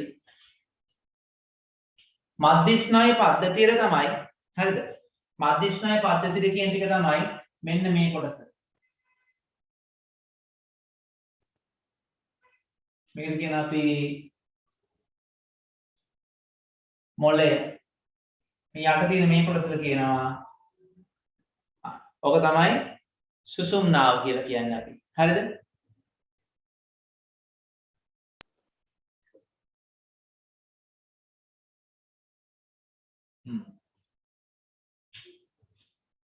මේ ටික තමයි මධ්‍ය ස්නායු පද්ධතිය. එතකොට අපි දැක්ක නේද? ඔයාලා දැක්ක නේද අර සුසුම්නාවෙන් දෙපැත්තට නිකන් ලණු නිකන් නූල් කෑලි ගොඩක් ගියා වගේ කොටස් තිබ්බ දැක්ක මතකද? මේ දෙපැත්තට බෙදලා ගිහලා තිබුණා මම ෆොටෝස් පෙන්නවා. මතකද? දැක්කේ නැද්ද? මතකයි සර්. මෙන්න මෙහෙම ගිහලා තිබ්බා. ආන්නේ එහෙම මේ දෙපැත්තට විහිදිච්ච ස්නායු වලට තමයි අපි කියන්නේ පර්යන්ත ස්නායු පද්ධතිය කියලා. මේ සුසුම්නාවෙන් දෙපැත්තට යනවා. ඒ සුසුම්නාවෙන් දෙපැත්තට විහිදෙන ස්නායු තමයි අපේ අත්වලට එනවා. අපේ පාදවලට ඒවට යන්නේ එහෙම. ඒ අතර මේ මොළේනුත් යනවා මෙහෙම. මේ මොළේනුත් කොහොම වටේට විහිදෙනවා. ඒ මොළේ විහිදෙන ඒවා තමයි අපේ ඇස් වලට එන්නේ. කන් වලට, නාසයට, දිවට, ඒ වගේ කොටස් වලට එන්නේ මේ මූණට. ඒවට එන්නේ මේ මොළේ විහිදෙන ඒවා. මේ බෙල්ලෙන් පහළ කොටස් වලට ඒවට ඒ කියන ඉන්ද්‍රියන් වලට තමයි යන්නේ මෙන්න මේක. හරිද? ඒවට කියන්නේ අපි පර්යන්ත ස්නායු. ඒවට කියන්නේ පර්යන්ත ස්නායු. ඒ ඔක්කොගෙම තොරතුරු එන්නේ කාටද? මේ සුසුම්නාවට එනකොට තමයි එතන මොළයට යනවා. සුසුම්නාවට එන ඒවත් ඔක්කොම නැවත මොළයට යනවා. මේක මෙයා තමයි අපේ ඇඟ ඇතුලේ තොරතුරු එහා මෙහා ගෙනියන්නේ. මේ ස්නායු පද්ධතිය තමයි අපේ ඇඟ ඇතුලේ තොරතුරු එහා මෙහා අරගෙන යන්නේ. අපේ ඇඟ ඇතුලේ හැමතැනම තොරතුරු අරගෙන යන කෙනා තමයි මේ ස්නායු පද්ධතිය කියලා අපි කියන්නේ. එතකොට මේ ස්නායු පද්ධතිය මගින් කරන කාර්යයන් ටිකක් අපි බලමු. දැන් අපි ගම ඉන්ඩිකේටර් නූල දානවා. ඉන්ඩිකේටර් නූල දානවා අපි. දැන් ඔයාලා ඉන්ඩිකේටර් නූල දාලා තියෙනවද? ඉන්ඩිකේටර් නූල දාලා තියෙනවද? ඔව් සර්. ඔයාලට පුළුවන් ද ඇස් දෙක පියාගෙන ඉන්ඩිකේටර් නූල දාන්න? බෑ සර්. ඉන්ඩිකේටර් නූල දාන්න. එහෙනම් ඉන්ඩිකේටර් නූල දාන්න අපේ ඇස් දෙකක් ඕනේ. නේද? අත් දෙක තිබ්බට ඇඟිලි දෙකෙන් එක ඇඟිල්ලකින් ඉන්ඩිකේටර් අල්ලන් හිටියට අනිත් ඇඟිල්ලෙන් නූල අල්ලන් හිටියට ඇස් දෙක පියාගෙන නම් ඉදි කට්ටට නූල දාන්න බෑ. තේරුණාද? එහෙනම් ඉදි කට්ටට නූල දානකොට ඇස් දෙකක් තියෙන්න ඕන. දැන් කාගේ හරි අත වේවුලනවා. මෙහෙම අත වේවුලනවා. මෙහෙම අත වේවුලන කෙනෙකුට මෙහෙම දාන්න පුළුවන්ද ඉදි කට්ටට නූල? බෑ. ඉදි කට්ටට නූල දාද්දි මෙහෙම දෙයක් වෙන්නේ. හරිද? දැන් ඊට කලින් මෙහෙම ගමුකෝ. දැන් ඔයාලට ඕනේ ඔයාලගේ මේසුර තියෙන මොනවා හරි දෙයක් අතින් ගන්න. මේසුර තියෙන දෙයක් අතින් ගන්න. දැන් මගේ පෑන තියෙනවා මෙතන ඉස්සරහ. මට පෑන ගන්න ඕනේ අතට. මම පෑන ගන්න ඕන නම් මොකද කරන්නේ? මම මෙහෙම අත දික් කරලා දැන් මම මෙහෙම අත දික් කරාම අතේ දිග මදි. මම මොකද කරන්නේ? පොඩ්ඩක් ඉස්සරහට නැමෙනවා. අන්න. පොඩ්ඩක් ඉස්සරහට නැමිලා තමයි පෑන ගත්තේ. එතකොට මේ අතේ දිග මදි කියලා අතද කිව්වේ? අත කිව්වේ නැහැ. අතේ දිග මදි කියලා නැමෙන්න ඕනේ කියලා මේ මගේ කොන්දද කිව්වේ? නැහැ. අතේ දිග මදි කියලා කවුද දැනගත්තේ? ඇස් දෙකෙන්ද කිව්වේ අතේ දිග මදි කියලා. මේ අතේ දිග මතේ පෑන ගන්න තරම් අතේ දිග මදි. ඒක කිව්වේ මගේ ඇස් දෙකද කිව්වේ? නෑ ඒ ඔක්කොම තේරුම් ගත්තේ මොලේ. ඒ ඔක්කොම තේරුම් ගත්තේ මොලේ. අපිට ඈත තියනවා ගියා අන්න අර ගේ ළඟට යන්න ඕන කියලා අපි පිටේ යහා කොනේ ඉන්න ළමයි කතා කරන අපිට දෙක කරෙන්න කියලා. අප්පෝ ඉච්චර දුර එන්න බෑ. කවුද දුරයි කියලා කිව්වේ එතකොට? අපි ඇස් දෙකෙන් දැක්ක යා ගොඩක් දුර ඉන්නේ කියලා. කොහොමද දැක්කේ? ඇස් දෙකෙන් දුර දකින්න බෑ. අපිට පේනවා අර ඉන්න විදිහ. මොකද ඒක යනවා මොලේට. මොලේ මගින් තේරුම් ගන්න මේක ඇහිම දුර ඉන්නේ. එයා ළඟට යනවා නම් කොහොමද යන්න ඕන? කකුල් දෙක ඉස්සරහින් තියදී මෙහෙම යන්න ඕන. ඒකට කකුල් දන්නේ නැහැ. අර ඔයාලා අහලා තියෙනවද කොරාගේ සහ අන්ධයාගේ කතාව? අහලා තියෙනවද? කොරාගේ අන්ධයාගේ කතාව අහලා තියෙනවද? කොරා කියන්නේ කවුද? කොරා කියන්නේ කවුද? ඇවිදින්න බැරි කෙනා. අන්ධයා කියන්නේ කවුද? ඇස් පෙනෙන්නේ කෙනා. පේන්නේ නැති කෙනෙක්. දැන් මොකද උනේ දැන්? කොරෙකුයි අන්ධයෙකුයි ඉන්නවා. දැන් මෙයාට යන්න ඕනේ. දැන් අන්ධයාට යන්න විදියක් නැහැ පාර පේන්නේ. කොරාට පාර පේනකොට යන්න විදියක් නැහැ කකුල් නැහැ. දැන් මොකද කරේ? අන්ධයා කොරාව උස්සලා කරේ තියලා. දැන් මොකද කරන්නේ? කොරා කියනවා ඉස්සරහට අඩිය තියන්න. ඒතකොට මොකද කරන්නේ? අන්ධයා අඩිය තියන ඉස්සරහට. ඔහොම ඉස්සරහට ඔහොම යන් කියනවා. අඩිය තියන අන්ධයා යනවා. ඔහොම ඉන්න. හිමියට දකුණට හැරෙන්නේ. ඒතකොට අන්ධයා දකුණට හැරෙනවා. ඔය පැත්තට ඔහොම යනවා. ඒතකොට මොකද කරන්නේ? කොරා ඇස් දෙක පේන නිසා යා කියනවා කකුල් දෙක වෙන කෙනෙක්. අපිත් එහෙම තමයි ඇත්ත. මේ ඔක්කොම අපේ ශරීරය එකට තිබ්බට අපේ ඇස් දෙකෙන් පේනවා අවට තියෙන දේවල්. ඒක මොළයට යනවා. මොළය මගින් තමයි අපි ඔය ගාහන්ට බාධක මග හැරගෙන එහාට මෙහාට ගෙනියන්නේ. ඔයාලට මේ තුල තියෙන පොත ගන්න ඕන නම් එතකොට මොකද්ද කරන්නේ? ඇස් දෙකෙන් දකින්නවා පොත ගන්න ඕනේ කියන එක අපි හිතනවා. එතකොට මොළයෙන් එවනවා පණිවිඩේ අත දික් කරන්න. එතකොට අතේ පේශි මගින් අපේ අත දික් කරනවා. මොළය මගින් තමයි පණිවිඩය අතේ පේශි වලට. අත දිග මදි නම් මොළය මගින් තේරුම් ගන්න මේ අතේ දිග මදි. එහෙනම් මම අඩි දෙකක් විතර ඉස්සරහට යන්න ඕනේ. ඒක මොකද කරන්නේ? අපේ කකුල් වල පේශි වලට මොළය මගින් දෙනවා විධානයක් මේ කකුල් උස්සලා ඉස්සරහින් තියන්න කියලා. දැන් මොකද කරන්නේ? අපි ඉස්සරහින් අඩිය තියනවා. ඔන්න මොළය තමයි තීරම දේවල් කරන්නේ. ඔන්න මොළයෙන් මේ විධානයන් යවන්නේ කොහොමද? අපේ කකුල් වල පේශි වලට. වයර් තියනවද? නෑ තියෙන්නේ ස්නායු. තියෙන්නේ මොනවද? මේ තියෙන්නේ ස්නායු. මේ ස්නායු වලින් තමයි හරි මේ ස්නායු වලින් තමයි මේ අවශ්‍ය කරන තොරතුරු ටික අපේ පාද වලට එන්නේ. එතකොට මොකද වෙන්නේ? අපි ගානට අවශ්‍ය විදිහට අඩිය තියලා යනවා. ඔය යන අතරේ අපි පොඩ්ඩක් අහක බලලා අඩිය තියෙනකොටම කකුල යනවා කටුවක්. එනිත් ගාන ටක් ගාලා කකුල උඩට උස්සනවා. ඉස්සෙල්ලා බලනවා ටක් ගාලා. ඒ මොකද උනේ? අපි අඩිය තියද්දී අපේ කකුලේ තියෙන ස්නායු. ඒ ස්නායු දැනෙනවා වෙන දේවල්. කකුලේ කටුවක් ඇනෙනවත් එක්කම ශෙනිකව ස්නායු පද්ධතියෙන් තොරතුරු යවනවා මෙන්න යනවා කටුවක් කියලා. ඒ ගාම ශෙනිකව අනිත් පැත්තට යවනවා පණිවිඩ උස්සතිය කකුල. ටක් ගාලා කකුලේ පේශි කකුල උස්සනවා. උස්සර ඉවරත් එක්කම මොලෙන් යවන පණිවිඩයක් ඇස්වලට බෙල්ල හරවලා බලාපිය කියලා. දැන් මොකද කරන්නේ? බෙල්ල හරවලා බලන කකුලත් උත්තර බලන කටුවක් තියෙනවා. අතට යවන පණිවිඩේ ඕක හිමීට අල්ලලා ඇදලා ගලවන්න මොකද කරන්නේ? පොඩ්ඩක් නැමිලා මෙහෙම කරලා කකුලෙන් අල්ලලා කටුව අයින් කරනවා. බලන්න එතකොට අපිට හිතෙන්නේ නැති වුණාට මාර වැඩ ගොඩක් වෙනවා මේක අස්සේ. එතකොට මේ සෑම තොරතුරක්ම හුවමාරු කරන්නේ. ඒ අදාළ ස්ථාන දක්වා තොරතුරු යවන්නේ. එහෙන් තොරතුරු අරගන්නවා නේද? පිටින් තොරතුරු ගන්නවා. අපි එළියට මේ මොලේ තොරතුරු ඕටැන් වලට යවනවා විධානයන් දෙනවා. මේ ඔක්කොම මෙහාට සිග්නල් යන්න ඕනේ. ඒ යන්නේ මෙන්න මේ සිහින් ස්නායු තන්තු හරහා. මේ සියුම් කෙටි වගේ තියෙන ස්නායු තන්තු හරහා තමයි යන්නේ. හරි. එතකොට සිරුරේ විවිධ ඉන්ද්‍රියන් අතර මනා සම්බන්ධීකරණය පවත්වා ගැනීම තමයි ස්නායු පද්ධතිය මගින් කෙරෙන්නේ. අපි උදාහරණයක් විදිහට ගමු. ක්‍රිකට් ක්‍රීඩකයෝ පන්දුවට පහර දෙනවා. මොකද වෙන්නේ? ක්‍රිකට් ක්‍රීඩකයා පන්දුවට පහර දෙනකොට ඉස්සෙල්ලා මෙයා බැට් එක එහෙම අතින් අල්ලගෙන බලනවා. අරහින් බෝල එවනවා. බෝල එවනවත් එක්ක මෙයා දකිනවා පන්දුව දකිනවා. පන්දුව දකිනවා නම් මොකද්ද? කවුද උදව් වෙන්නේ? පන්දුව දකින්න කවුද උදව් වෙන්නේ? පන්දුව දකින්න ඇස් උදව් වෙනවා.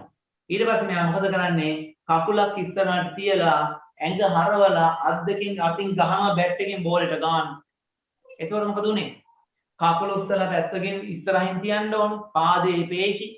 ඊට පස්සේ ඇඟ හරවන්න ඕනේ. මේ ඉනේ පේශි. බෙල්ල හරවලා බලන්න ඕනේ. බෙල්ලේ පේශි. ඊට පස්සේ බැට් එක උස්සන්න ඕනේ. අත්වල පේශි. වැරෙන් පහර දෙන්න ඕනේ. අන්න දැක්කද? කවදාත් බෝලේ දිහා බලාගෙන නෙමෙයි පහර දෙන්නේ. බෝලේ දිහා බලන්නේ එහෙම ගහන්නේ නැහැ. බෝලේ අරෙන් එනකොට එහෙම කරලා ගහනවා. බෝලේ දිහා නෙමෙයි බලන්නේ. බැට් එක දිහා බලන්නේ නැහැ. අරෙන් එන හොදිසියට බෝලේ මගට එනකම් පේනවා. එතනින් එහාට හිතේ හොදිසියට ගහන්නේ. කවදාවත් බෝලේ දිහා බලාගෙන නෙමෙයි ගහන්නේ. බෝලේ අතින් ගිලිහෙනවා විතරයි අපි දකින්නේ. අපි ඉස්සරහට ගහන්නේ. එතකොට මේ සියලුම දේවල් වෙන්නේ ස්නායු පද්ධතිය මගින්. ඉන්දිකටර නූල දානකොට. හරි? ඇස් වලින් ඉන්දිකටරයක් දකිනවා, නූලක් දකිනවා. ඊට මොකද කරන්නේ? ඇස් දෙකයි අත් දෙකේ පේශි අතර මනා සම්බන්ධීකරණය ඇති කරනවා. හිමීහිට ඇඟිලි ලං කරගෙන නූල ගිහිල්ලා දානවා අර සිදුරින් ධර්මයෙන් හැදලා.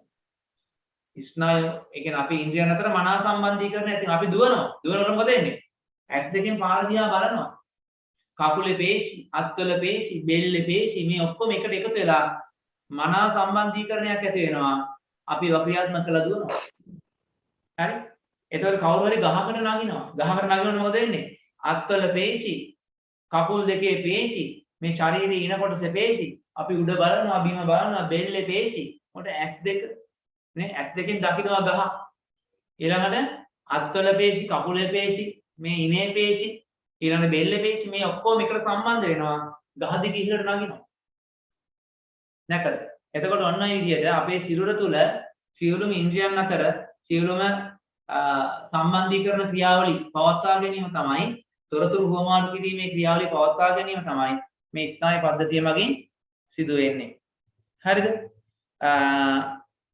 ස්නායු පද්ධතිය කියන කොටස අපි ලියාගමු මානව ස්නායු පද්ධතිය. ඉක්මන ලියමු අපි තියෙන තනින් වැටි ටිකක් කරන්න.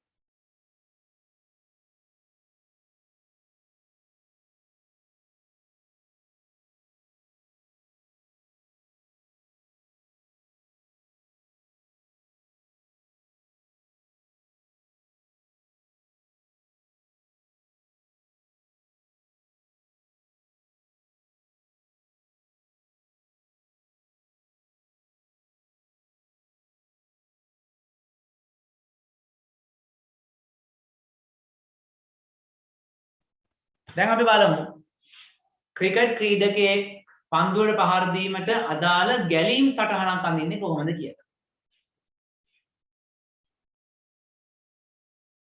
ක්‍රිකට් ක්‍රීඩකයෙක් පන්දුවට පහර දීමට අදාළ ගැලීම් සටහන. දැන් ක්‍රිකට් ක්‍රීඩකයා පන්දුවට පහර දෙනකොට ඉස්සෙල්ලාම වෙන්නේ මොකද්ද? ක්‍රීඩකයා පන්දුව දකිනවා. එහෙනම් පළවෙනි එක තමයි පන්දුව දැකීම. ඒකට උදව් වෙන්න කෙනා කවුද? පන්දුව දකින්න උදව් වෙන්නේ කවුද? ඇස් දෙක ඇස. හරි අපි එහෙනම් ඉස්සරම ලියනවා මෙහෙම. පන්දුව දැකීම.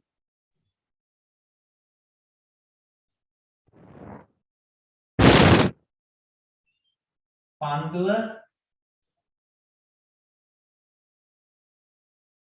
දැකීම. මේකට ඇස. හරි ඇස. ඊළඟට පන්දුව දැක්කට පස්සේ මොකද වෙන්නේ? ටක් ගාලා අපි රෙඩි වෙනවා වැඩේට.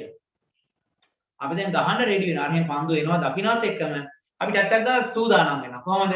ගානට කකුලක් ඉස්සරහින් තියලා බැට් එක උස්සලා ඇඟ පොඩ්ඩක් හරවලා බෙල්ල හරවලා අපි සූදානම් වෙනවා. ආන්ගේ සූදානම් වීම තමයි කියන්නේ ඉන්ද්‍රියන් අතර මනා සම්බන්ධීකරණය. අනේ දැන් මේ සූදානම් වෙලා ඉන්ද්‍රියන් ටික ඔක්කොම දැන් එකට සම්බන්ධ වුණා. හරි? ඒ කියන්නේ පන්දුට පහර දීම සඳහා මේ කණ්ඩායම් ටික ඔක්කොම එකට එකතු වුණා. ඒකට අපි කියනවා ඉන්ද්‍රියන් අතර මනා සම්බන්ධීකරණය. ඉන්ද්‍රියන් අතර මනා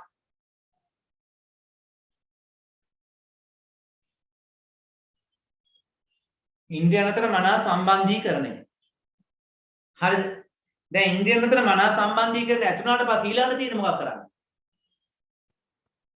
පන්දුවට පහරක් එල්ල කිරීම. ඊළඟ තියෙන එකම දේ තමයි දැන් පන්දුව දැක්කා ඔක්කොම සූදානම් වුණා ඉන්ද්‍රියන් අතර මනා සම්බන්ධීකරණය ඇති වුණා ඊළඟ තියෙන ගහන්න. අන්න පන්දුවට පහර දීම. ඊළඟ එක තමයි පන්දුවට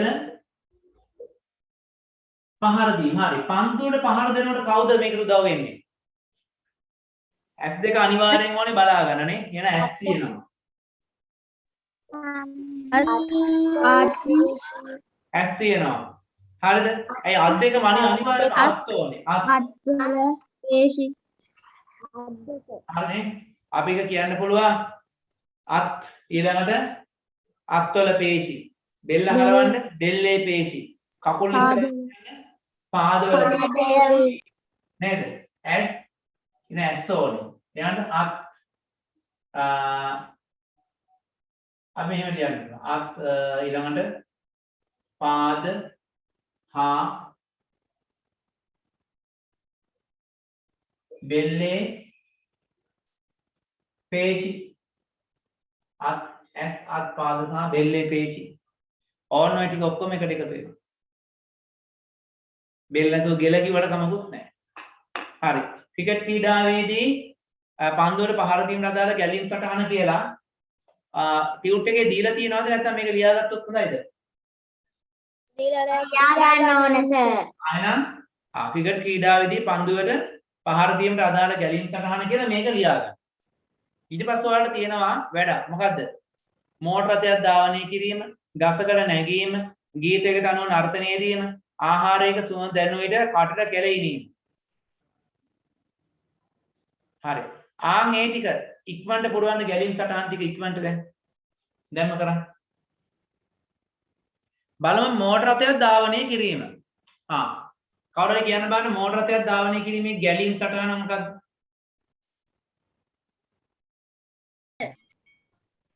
මාර්ග දෙස දැකීම ඇස ඉන්ද්‍රියන් අතර මනා සම්බන්ධීකරණය මෝටර රථයට නැගීම පාද ඇස අත බෙල්ල මෝටර රථය පනවීම ඇස අත පාද බෙල්ල මෝටර රථය ධාවනය කිරීම ඇස අත පාද බෙල්ල. මේම ඔව් දැන් දෙන්නේ එකට කියනවා. කවුද දෙන්න කිව් දෙන්න කවුද?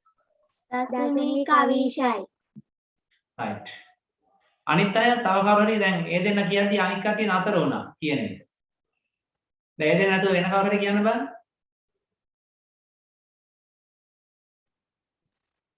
මාර්ගය දැකීම ඇස ඉන්ද්‍රිය අතර මනා සම්බන්ධීකරණය මෝටර රථය ධාවනය කිරීම ඇස් අත් පාද සහ බෙල්ලේ පේශි. තව කවුරු හරි උත්තරයක් කියන්න බලන්න. මාර්ගය දෙස බැලීම ඇස් ඉන්ද්‍රියන් අතර මනා සම්බන්ධීකරණය රථය ධාවනය කිරීම ඇස් පා අත් හා බෙල්ලේ පේශි. ඔව්. ඒක ඇති. ඒක ප්‍රමාණවත්. අර කලින් කියපු එකේදී ගොඩක් දේවල් තිබ්බනේ. මෝටර රථයට නැගීම, මෝටර රථය පණ ගැන්වීම, මෝටර රථය ධාවනය කිරීම. එච්චරම ඒවා හරිය වැරදි නෑ. ගොඩක් හොඳයි ඒවා. ඒක පවිත්‍රාත්මක උත්තරයක් ඒක. සරලව ලියනවා නම් අර පස්සේ කියපු උත්තර දෙකම හරියි. අපි ඉස්සෙල්ලා S දෙකෙන් මාර්ගය දිහා බලන්න ඕනේ. මාර්ගය දැස බැලීම. එහෙනම් මාර්ගය දැකීම. S ඊළඟට ඉන්ද්‍රියන් අතර මනා සම්බන්ධීකරණය. ඊළඟට මෝටර රථයේ ධාවනය කිරීම. කොහොමද? එතකොට එනවා අත්වල පේශි, පාදවල පේශි, බෙල්ලේ පේශි, ඇස් ඔය ඔක්කොම එකට එකතුලා තමයි මොන රතේ ධාවනය කරන්නේ. ඊළඟ ගසකට නැගීම. දැන් ඔය උත්තර දුන්නේ නැති කවුරු හරි කෙනෙක් කියන්නේ ගසකට නැගීම. දැන් උත්තර දුන්නේ නැති කෙනෙක් කවුරුද? ගස දැකීම ගස දැකීම ඇස් ඉන්ද්‍රියන් අතර මනා සම්බන්ධීකරණය ගසට නැගීම බෙල්ල ඇස් පා අත් කොන්ද අර පුතේ කිව්වා එහෙනම් මට ටිකක් හිවින් ඈතින් එහෙනම් එයා ආයෙත් කියන්නේ. ගස දැකීම ඉන්ද්‍රියන් අතර මනා සම්බන්ධීකරණය ගසට නැගීම ඇස් අත් පාද සහ බෙල්ල මේ කොන්ද නෙමෙයි අපි කියමු ඒක දීනේ පේශි නේ එහෙනම් ශරීරයේ පේශි වගේ එකක් ගන්න පුළුවන් ඒක හරි ඉතලන් ගස් දකින්න ඕනේ يعني ඉන්ද්‍රිය අතර මනා සම්බන්ධීකරණය ඒක ගසට නැගීම එතකොට අපිට අත්වල පේශි පාදවල පේශි දීනේ පේශි බෙල්ලේ පේශි ඇස් මෙන්න මේ සියල්ලම අවශ්‍ය වෙනවා එහෙනම් තව කවුරු හරි කියනවා ගීතයකට අනුව නර්තනය යෙදීම ගීතයට සවන් දීම ඒ තාලයට සවන් ඉන්ද්‍රියන් අතර මනා සම්බන්ධීකරණය නර්තනය යෙදීම අනුසා පාදවල දැස් ශරීරයේ සියලුම ඉන්ද්‍රිය ඉතින් ගීතයට සවන් දීම. එහෙනම් ගීතය ඇසීම. මොකද්ද? ඇස් දෙකද? කන නෑ කන නේ? ඊට පස්සේ ඉන්ද්‍රියන් අතර මනා සම්බන්ධීකරණය. ඊට පස්සේ නැටීම. නැටීම නම් මොනවද දෙන්න ඕනේ? අත්වල පේශි එනවා, පාදයේ පේශි, ඉනේ පේශි, බෙල්ලේ පේශි. ඇස් ඇතුත් එහා මෙහා හරවනවා නේද? ඇස් මේ සියල්ලම එකට එකතු වෙනවා නේ? අනේ සියල්ලම එකට එකතු වෙනවා. මනා සම්බන්ධීකරණ ඊට පස්සේ නැටීම. නැටීමේදී අර සියල්ලම ලියන්න ඕනේ. හරි. ආහාරයක සුවඳ දැනෙන විට කාටට කෙලිනීම බලමු. ආහාරයේ සුවඳ දැනීම ඉන්ද්‍රියන් අතර මනා සම්බන්ධීකරණය කටට කෙලීම කට දිව කේට ග්‍රන්ථි ඉතින්නේ මෙහෙමයි. කටට කෙල වුණනකොට කෙල ඉනීම සිදු වෙන්නේ එක තැනකින් විතරයි. දිවෙන් නෙමෙයි. කට කියලා අපි කියන්නේ ඔක්කොම ටික එකතුවනේ. දත් වලින්වත්, දියවෙන්වත්, මේ තොල් වලින්වත්, ඉදුරු මස් වලින්වත් නෙමෙයි කේටේ එන්නේ. කේටේ එන්නේ කේට ග්‍රන්ථි වලින් විතරයි. කේට ග්‍රන්ථි කීපයක් තියෙනවා. මේ බෙල්ල යට තියෙනවා. මේ දෙපැත්තේ. දැන්ල කේට ග්‍රන්ථි තියෙනවා. කේටේ ශ්‍රාවය වෙන්නේ ඒවයි. ඒක රස කෑම සුවඳ දැනීමේදී අන්න සුවඳ දැනීම, නාසය, ඉන්ද්‍රියන් අතර මනා සම්බන්ධීකරණය. ඊළඟට කටට කෙල ඉනීම මොකද්ද? කේට ග්‍රන්ථි එච්චරයි වෙනුත් ඕනේ. කේට ග්‍රන්ථි විතරයි.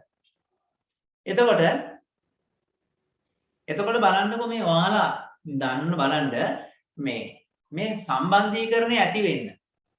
ස්නායු පද්ධතියෙන් මේ සම්බන්ධීකරණය ඇති වෙන්න. එක්ක අපි ඇස් දෙකෙන් දකින්න ඕනේ නේ. එක්ක කන් දෙකෙන් අහන්න ඕනේ. එක්ක නාසයට දැනෙන්න ඕනේ. එහෙම නැත්නම් දිවට දැනෙන්න ඕනේ. දැන් අර තියෙනවනේ ඒ දස්ස තිබ්බ දැන් තියෙනවා දැනට. අර තිබ්බනේ චුයින් ගම් එකක්. සෙන්ටර් ෂොක් කියලා. මතකද? කනකොටම අර තද ඇඹුල් රසක් එන්නේ. කියනකොට කටට කෙලෙනව නැති. හරි. ඒක කනකොට. ඒක ඉස්සෙල්ලම දවසේ කාපු වෙලාවේ. ඔක කපනකොටම එක පාට දැනෙනවා කටට අර ඇඹුල් රසත් එක නිකන් ඇඟ හිරි වැටෙනවා. තමයි කන් අත් දෙකෙන් මෙහෙම කට අල්ල ගන්නවා මෙහෙම ඔළුවට අත් දිහා ගන්නවා. එතෙන්දී ඒක ඉස්සෙල්ලම දැනෙන්නේ කාටද? දිවට. එතකොට රසය දිවට දැනීම. ඒකම මන ඉන්ද්‍රිය අතර මන සම්බන්ධීකරණය. ඒක මොකද කරන්නේ අපි? එක්ක මේක කටෙන් එළියට දානවා. එහෙම නැත්නම් ඔළුවේ අත් දෙක තියා ගන්නවා. කෑ ගහනවා. එහෙනම් දිවට දැනීම කියන එකක්. ආරම්භක අවස්ථාව විදිහට ගන්න පුළුවන්. ඊළඟට දැන් හිතන්නකෝ ඔයාලා ඇවිදගෙන යද්දී කකුලේ කටුවක් කැඩෙනවා. අන්න. දැන් මොකද කරන්න ඔයාලා? පාදයේ කටුවක් කැණීම. මොකද්ද කරන්න කියන්නකෝ? කකුලේ කටුවක් කරනවා මොකද කරන්නේ? කකුලට එසවීම. කකුලට අක්කාල ඉහළ රොස්සනවා. අනිත් දැන් ගැලින් සටහන අපි හදාගමු හිතේ. ඉස්සලා මොකද්ද වෙන්නේ? ගැලින් සටහන හදන ඉස්සලාම ඉන්නවනේ මොකද්ද? කකුල ඉහළට පාදයේ කටුවක් කැණීම. හරිද? දැන් කටුව ඇනුණා කියන එක දැනගත්තා. ඒක ගියා මොලේට. ඉන්ද්‍රියන් අතර මනා සම්බන්ධීකරණ ඇති වුණා. ඊට පස්සේ මොකද්ද කරන්නේ? පාදයේ ඉහළට පාදයේ එසවීම. පාදයේ ඔසවනකොට මොකද්ද වෙන්නේ? පාදයේ පේශි එනවා. අපි ඔළුව හරවලා බලනවා බෙල්ලේ පේශි ඇස් ඒ ඔක්කොම තියනවානේ. දැක්කද? එතකොට ඔය හැම අවස්ථාවකදීම එක්ක මුලට ඇස සම්බන්ධයි. එක්ක කන සම්බන්ධයි. එක්ක නාසය, එක්ක දිව, පාදයේ අඩිපතුල කියන්නේ සම. මధుරේ කෑවත් අපි මෙතන දාලා බලන්නේ. අනේ වගේ සම. ඒ කියන්නේ මෙන්න මෙහෙම. ඇස, කන, නාසය, දිව සම.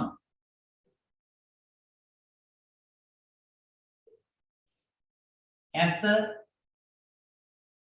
කන, නාසය, දිව සම. මෙන්න මේවයි නේද අපිට මේ හැම හැඟීමක්ම දැනීමක්ම අපිට ලැබුණේ. ඉස්සෙල්ලාම මේ අපේ ශරීරයට මේ මොකක් හරි දෙයක් තියෙනවා කියලා පෙන්වලා දුන්නේ ඇස් එක. මොන හරි දෙයක් ඇහෙනවා කියලා දැන් අපිට අඳුරලා දුන්නේ කන් දෙක. මේ අවට ගඳක් සුවඳක් තියෙනවා කියලා අපිට ඒ හැඟීම ඇති කරේ, ඒ දැනීම අපිට ඇති කරේ නාසය. මේ ආහාර රසය කියන එක අපිට දැනෙන්න සලස්වන්නේ දිව. මේ අවට තියෙන ස්පර්ශ, එහෙම නැත්නම් අවට තියෙන උණුසුම, සිසිල, මෙන්න මේ වගේ දේවල් අපිට දැනෙන්න සලස්වන්නේ සම.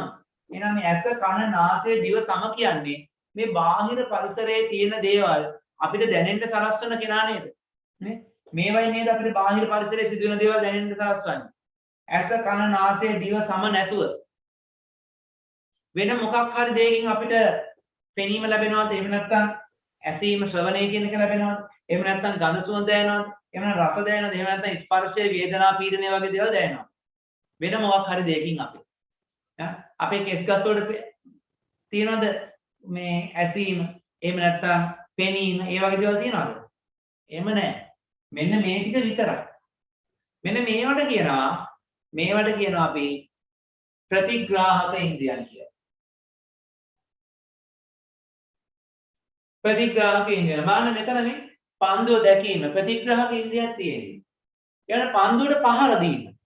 පහර දෙද්දී දැන් ඇස් දෙකෙන් බලන එක වෙනම දෙයක්. අත්, පාද හා බෙල්ලේ පේශි. ඒ ක්‍රියාවට සම්බන්ධ ඒවා ටිකක් තියෙනවානේ. දැන් ඇස් දෙකෙන් දකිනවා අපි දුවනවා. එතකොට පාදයේ පේශි. හරි. දැන් අපිට කන්ට සද්දය ඇහෙනවා, නටනවා. අත්වල පේශි, පාදයේ පේශි, ඉනේ පේශි, බෙල්ලේ පේශි, ඇස්වල පේශි. ඒ සරවන්න මේ මෙහෙම කරලා බලන්න. එතකොට කනට ඇහිච්ච සද්දයට අනුව අපේ ක්‍රියාව සිදු කරන්න නම් මේ අත්වල පේශි, පාදයේ පේශි නේද? ඒ කියන්නේ ක්‍රියාව සිදු කරන්න ඒව ඕනේ වෙනවා. රස කෑමක සුවඳ දැනම කටට කෙලවනවා. ආන්නේ ක්‍රියාව සිදු වෙන්න මොනවද උනේ? කේක ග්‍රන්ථි. කේක ග්‍රන්ථි වලින් තමයි ඒක උනේ. ලුණු සුද්ධ කරනකොට අර ලුණු වල තියෙන රසායනික ද්‍රව්‍ය අපේ ඇහැට එනවා. අන්න එකපාර ඇස්වලින් කඳුළු ගලන්න පටන් ගන්නවා. දැක්කද? ඇසේ තියෙන සමට තමයි. ඇසේ තියෙන ඒක ඇසට නෙමෙයි. ඇසේ තියෙන සමට තමයි ඒක දැනුනේ. ඇහැ ඇතුලේ සමක් තියෙනවනේ. ඒක තමයි ඒක දැනුනේ.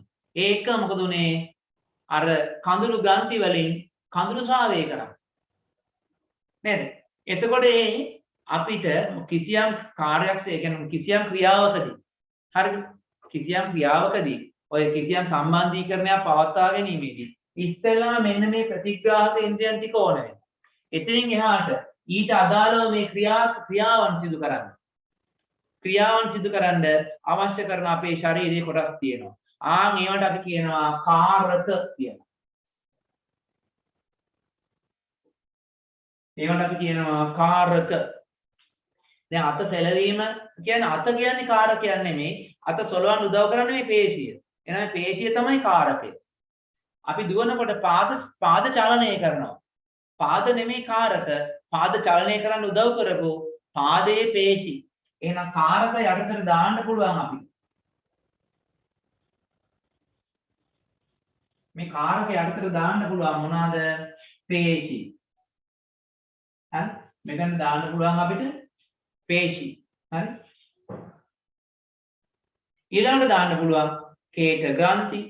ඊළඟට අර කඳුළු නිකුත් කරන ග්‍රන්ථි. ඊළඟට දාන්න අපි කියනවා ග්‍රන්ථි කියලා. ඕන්න ග්‍රන්ථි. එතකොට මේ සම්බන්ධීකරණය පවත්වා ගන්න නම් ප්‍රතිග්‍රාහක ඉන්ද්‍රියන් තියෙනවා ඒකම කාරක තියෙනවා. ප්‍රතිග්‍රාහක ඉන්ද්‍රියන් වලින් තමයි මේ ආවට පරිසරයේ සිදුවන දේවල් අපි හඳුනා ගන්න. කාරක වලින් තමයි ඊට අදාළ ක්‍රියාව සිදු වෙන්නේ. හරි ඔතන යටින් ලියාගමු. මෙන්න මේක ලියලා තියෙනවද බලන්න නැත්නම් ලියා ගන්න ඕනේ. මෙහෙම සම්බන්ධීකරණය එහෙනම් ලියමු. ලියන්න මෙහෙම. අර අන්තිමට තිබ්බනේ ආහාරයක සුවඳ දැනෙන්නට කටට කැළීම කියලා. ඒකට පස්සේ ලියා ගන්න මෙහෙම.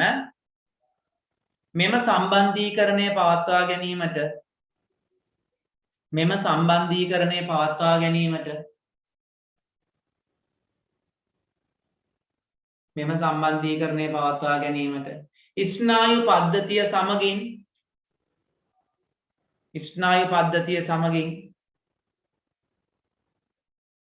ස්නායු පද්ධතිය සමගින් ප්‍රතිග්‍රාහක ඉන්ද්‍රියන් හා ස්නායු පද්ධතිය සමගින් ප්‍රතිග්‍රාහක ඉන්ද්‍රියන් හා කාරක සම්බන්ධ වේ. ප්‍රතිග්‍රාහක ඉන්ද්‍රියන් හා කාරක සම්බන්ධ වේ. හරි අපි නම් ප්‍රතිග්‍රාහක ඉන්ද්‍රියන් ටික ලියාගමු. ප්‍රතිග්‍රාහක ඉන්ද්‍රියන් කියලා කියන්නේ බාහිර පරිසරයේ සිදුවන වෙනස් වීම් හඳුනා ගන්නා ඉන්ද්‍රියන්. බාහිර පරිසරයේ සිදුවන වෙනස්කම් හඳුනා ගන්න ඉන්ද්‍රියන් වලට තමයි අපි කියන්නේ ප්‍රතිග්‍රාහක ඉන්ද්‍රියන්. ප්‍රතිග්‍රාහක ඉන්ද්‍රියන් පහයි ඉක්මනට ලියාගන්න.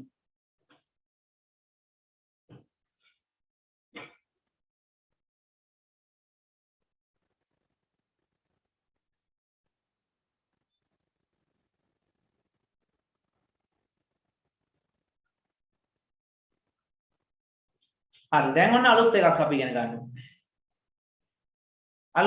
අලුත් දෙයක්. මේක මේකට කලින් ඉගෙන ගත්තේ නැති වචනයක්. ඒක තමයි උත්තේජය. උත්තේජය කියලා කියන්නේ මෙන්න මෙහෙම දෙයක්. අවක සරලව කියනවා නම් ප්‍රතිග්‍රාහක ඉන්ද්‍රියන්ට ගෝචර වන ලෙස බාහිර හෝ අභ්‍යන්තර පරිසරයේ සිදුවන වෙනස් වීම. තේරුණාද කිව්වේ? ප්‍රතිග්‍රාහක ඉන්ද්‍රියන්ට ගෝචර වන ලෙස බාහිර හෝ අභ්‍යන්තර පරිසරයේ සිදුවන වෙනස් වීමට කියනවා අපි උත්තේජයක් කියලා. ඔන්න දැන් ඔකට උදාහරණයක් මම කියන්නම්. එතකොට තේරෙන්නේ ගෝචර කියන වචනේ තමයි තේරෙන්නේ නැද්ද ඔයාලට? දැන් ඔයාලගේ එක ප්‍රතිග්‍රාහක ඉන්ද්‍රියක් තමයි සම. හරි? ඔයාලගේ සම කියන්නේ එක ප්‍රතිග්‍රාහක ඉන්ද්‍රියක්. දැන් කවුරු හරි ඇවිල්ලා ඔයාලගේ තාක්කුවේ තියෙන දෙයක් ගන්නවා නම් හරි? හිතන්න කලිසම් තාක්කුවක කලිසමේ පිටිපස්සේ තාක්කුව. හරි? කලිසමේ පිටිපස්සේ තාක්කුවේ. දැන් ගෑලම කලිසම් අදිනවනේ. පිටිපස්සේ තාක්කුවේ දාන් ඉන්නවල පර්ස් එකක් හරි මොකක් හරි එකක්. දැන් ඕක හිමිහිට මෙහෙම කවුරු හරි ගන්නවා. කවුරු හරි මේ හිමිහිට ගන්න උත්සාහ කරනවා. එතකොට මොකද වෙන්නේ? අපිට ඕක දැනෙනවානේ. ටග්ගල මෙහෙම අත තියලා බලන අනිත් පැත්ත. මොකද ඒක පර්ස් එකක් දෙන්නේ කියලා. එහෙම වෙනවනේ. හැබැයි සමහර අවස්ථා තියෙනවා අපි කොහාට ගිහිල්ලා පර්ස් එක අරගන්න අත තියලා බලද්දි පර්ස් එක නැහැ. අපි පර්ස් එක අරගන්න අපි පර්ස් එක බලන්න පර්ස් එක අත තියලා බලද්දි පර්ස් එක නැහැ. මොකද හේතුව? එකම හේතුව. කලින් පර්ස් එක ගන්නකොට අපිට දැනුණා. ඊට පස්සේ කවුරු පර්ස් එක අරගත්තා අපිට දැනුන්නේ නැහැ. ඇයි ඒ? පළවෙනි අවස්ථාවේදී ඒ ස්පර්ශය අපේ සමට ගෝචර වුණා. ඔන්න අහන්න. පළවෙනි අවස්ථාවේදී කවුරු හරි පර්ස් එක ගන්නවා අපිට දැනුනේ ඇයි? ඒ ස්පර්ශය සමට දැනෙච්ච ස්පර්ශය අපිට ගෝචර වුණා. එතකොට ඒක උත්තේජයක් විදියට අපිට දැනුණා. ඒක සමට උත්තේජයක් විදියට අපිට දැනුණා. ඊට පස්සේ අවස්ථාවක වෙන කවුරු හරි පර්ස් එක හිමීට අරගත්තා. හැබැයි ඒක අපේ සමට දැනුන්නේ නැහැ කියන්නේ ඒක අපිට ගෝචර වුණේ නැහැ. ඕන්. ඒක අපිට ගෝචර වුණේ නැහැ. අන්න ඒකයි ගෝචර වෙනවා කියලා කියන්නේ. අපිට දැනෙන්න ඕන. අපේ ඇහැට පේනවා නම් අපි කියන්නේ ඒක අපේ ඇහැට ගෝචර වුණා. හරිද? එතකොට ඒක අපේ ඇහැට ගෝචර වුණා. අපිට දෙයක් ඇහෙනවා නම් ඒ ශබ්දය අපේ කනට ගෝචරයි. හරි? ඒක ශබ්දය අපේ කනට ගෝචරයි. දැන් වවුලා heard 75000 විතර ශබ්දයක් ඇති කරන් කෑ ගහගෙන යනවා. අපිට ඒක ඇහෙන්නේ නැයි. ඒක අපේ කනට ගෝචර නැහැ. ඒක අපේ කනට ගෝචර නැහැ. හරිද? එතකොට සමහර රසව දැන් අපි හිතමුකෝ දැන් කාට හරි COVID-19 හැදිලා. ගඳ දැනෙන්නෙත් නැහැ, සුවඳ දැනෙන්නෙත් නැහැ. එයාගේ නාසයට දැන් ගඳ සුවඳ ගෝචර නැහැ. රස දැනෙන්නෙත් නැහැ, දිවට රස දැනෙන්නෙත් නැහැ. රස කියන එකක් දැන් ගෝචර. එහෙම වෙනවා. සමහර වෙලාවල් තියෙන අපි දන්නෙත් නැහැ. මధుරු ඇවිල්ලා අපිට විදලා යනවා ලේ බෝලයක් වගේ බඩ පුරවගෙන යනවා. අපි දන්නෙත් නැහැ. නේ? ඒක දැක්කට පස්සේ තමයි තර කසන්න හරි පටන් ගන්න. එතකන් දන්නෙත් නැහැ. ඇයි ඒ? මధుරු අපිට විද්දා ගෝචර නොවන ලෙස. හරි. එහෙනම් මේ බාහිර පරිසරයෙන් එන්න පුළුවන්. අභ්‍යන්තර කියන්නේ ඇතුලේ. අභ්‍යන්තර පරිසරයෙන් එන්න පුළුවන්. අපේ මේ ප්‍රතිග්‍රාහක ඉන්ද්‍රියන් පහට දැනෙන පරිදි වෙනසක් වුණොත්, ඒ කියන්නේ දැනෙන පරිදි එහෙම නැත්නම් ගෝචර වන පරිදි මොකක් හෝ වෙනසක් වුණොත්, ආන්ගේ වෙනසට අපි කියනවා උත්තේජයක් කියලා. ආන්ගේ වෙනසට අපි කියනවා උත්තේජයක්. දැන් නම් ඔන්න පැහැදිලි වෙන්න ඕන. මේ බාහිර පරිසරය කියන්නේ මේ ආවට දැන් ඔයාලට පේනවා ඔයාලගේ ඇඟ ඉස්සර මැස්සෙක් යනවා. මේ මැස්ස පේන්නේ ඇස් වලට. ඇයි ඒ? මේ මැස්ස නිසා එතන ආලෝකයේ වෙනසක් ඇති වෙනවා. ඒ ආලෝකයේ වෙනසක් ඇති වෙච්ච නිසා ඔයාලට මැස්සෙක් කියලා පේනවා. දැන් මම අත් එහාට මෙහාට හොලවනවා. ඔයාලට පේනවා මගේ අත එහාට මෙහාට හෙලවෙනවා. ඒ ඇත්තටම මගේ අතද පේන්නේ? ඇත්තටම පේන්නේ මගේ අත නෙමෙයි. මගේ අතෙන් නිකුත් වෙන ආලෝකය. මම මගේ අත එහා මෙහා කරද්දී මගේ අතේ වැඩිලා පරාවර්තන වෙලා යන ආලෝකය ඔයාලට පේන්නේ. මගේ අත නෙමෙයි පේන්නේ. ඇත්තටම පේන්නේ මගේ අත නෙමෙයි. ඔන්න දැක්කද? ඔයාලට මේ මාව පේනවා කියලා ඇත්තටම පේන්නේ මාව නෙමෙයි. ඔයාලා ගිහිල්ලා ඔයාලගේ අම්මා ඉස්සරහා හිට ගන්නවා. ඔයාලට ඇත්තටම පේන්නේ අම්මා නෙමෙයි. අම්මගේ ඇඟට වැටිලා පරාවර්තන වෙලා යන ආලෝකය ටිකක් විතරයි පේන්නේ. ඇත්තම නෙමෙයි පේන්නේ. යාගෙන් පරාවර්තන වෙන ආලෝකය පේන්නේ. අපි හිතනවා මේ ඇත්තම පේන්නේ කියලා. ටිකක් කල්පනා කරනකොට තමයි ඔබ තේරෙන්නේ. ඔයාලා අතින් අරන් පෑනින් ලියනවා. පෑන අතින් අල්ලන් ඉන්නවා දැනෙනවා. අන්නේ දැනීම හරි. ඒක පෑන අතින් අල්ලන් ඉන්න දැනීම ඒක හරි. ඒ අල්ලන් ඉන්න දැනීම හරි. එතකොට හැබැයි අපි ලියනවා. ලියන එක අපේ ඇහැට පේනවා. හැබැයි ලියන එක නෙමෙයි අපේ ඇහැට පේන්නේ. මොකද? ඒකට වැදිලා පරාවර්තන වෙන ආලෝකය. ඒ ආලෝකය වෙනස් වෙන විදිහට තමයි අපිට පේන්නේ. නේ? පොත ඉස්සරහින් තිබ්බොත් ඉස්සරහින් තියනවා පේනවා. මෙහෙන් තිබ්බ ගමන් ඒ පැත්තෙන් ආලෝකය මේ පැත්ත පේනවා. ඔය ටිකක් හිතනකොට සංකීර්ණ මේ වැඩි ටිකක් කල්පනා කරනකොට තමයි ඔබ තේරෙන්නේ. එකපාරට වල සමහරට තේරෙන්නේ නැහැ. සමහරට තේරෙන්නේම නැහැ. හරි. එහෙනම් අපිට මොනවාරි දකින්නවනම් මතක තියාගන්න දකින්නවා කියලා වෙන්නේ මොකද්ද? අවට පරිසරයේ ආලෝකය වෙනවා. අපිට කිසියම් ශබ්දයක් ඇහෙනවනම් මොකද වෙන්නේ? අවට පරිසරයේ ධ්වනි ශක්තිය වෙනස් වීමක් වෙනවා. ඒක මේ කනට ගෝචර වෙනවා. ඒ නිසා අපි දෙක යනම සද්දයක් විදියට. හරි? එහෙනම් මේ විදියට අවට පරිසරයේ සිදුවන වෙනස් වීම තමයි අපි කියන්නේ උත්තේජ කියලා.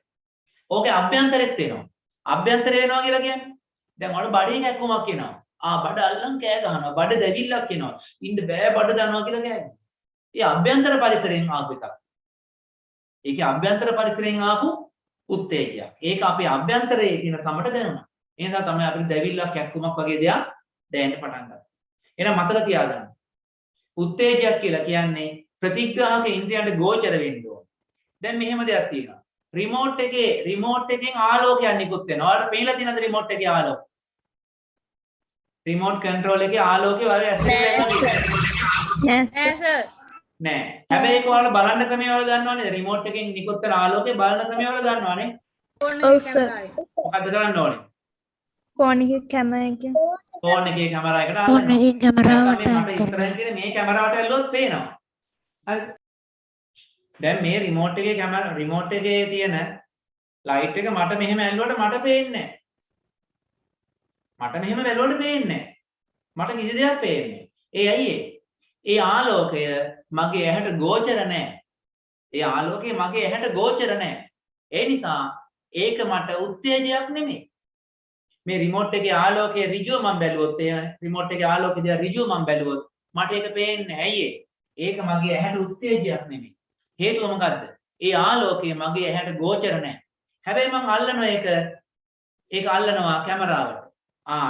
කැමරාවට ඇල්ලුවම ඔයාලට ඒ කැමරාවේ ඒ ලයිට් එක පේනවා මටත් පේනවා දැන්. ඒ මොකද උනේ? මගේ ඇහැට මේකෙන් නිකුත් වෙන ආලෝකයේ ගෝචර උනේ නැති වුණාට මේ කැමරාවට ඒක ගෝචර වෙනවා. ඒක කැමරාවට ගෝචරයි. ඒ නිසා කැමරාවෙන් මේක පේනවා. දැක්කද? එහෙනම් උත්තේජය කියන්නේ මොකක්ද කියන එක අපි බලමු. හරිද? උත්තේජය කියන්නේ මොකක්ද කියන එක බලමු. එහෙනම් ලියා ගන්න මේ උත්තේජය. කියන්නේ උත්තේජය කියලා මාතෘකාවක්.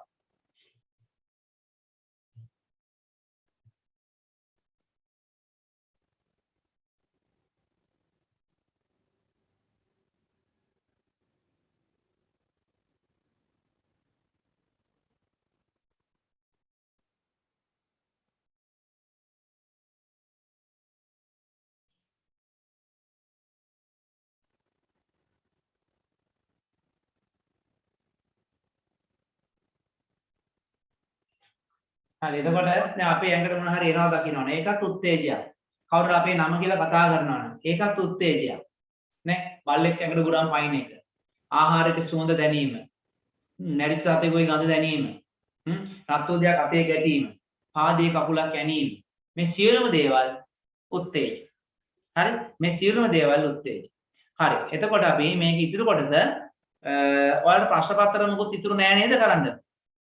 තියෙනවද? right මේක ඉතුරු කොටස අපි සිකුරාදා පන්තියේ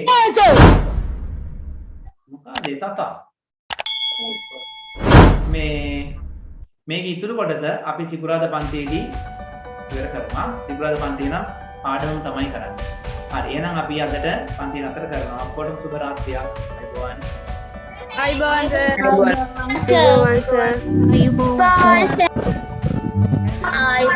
සර්.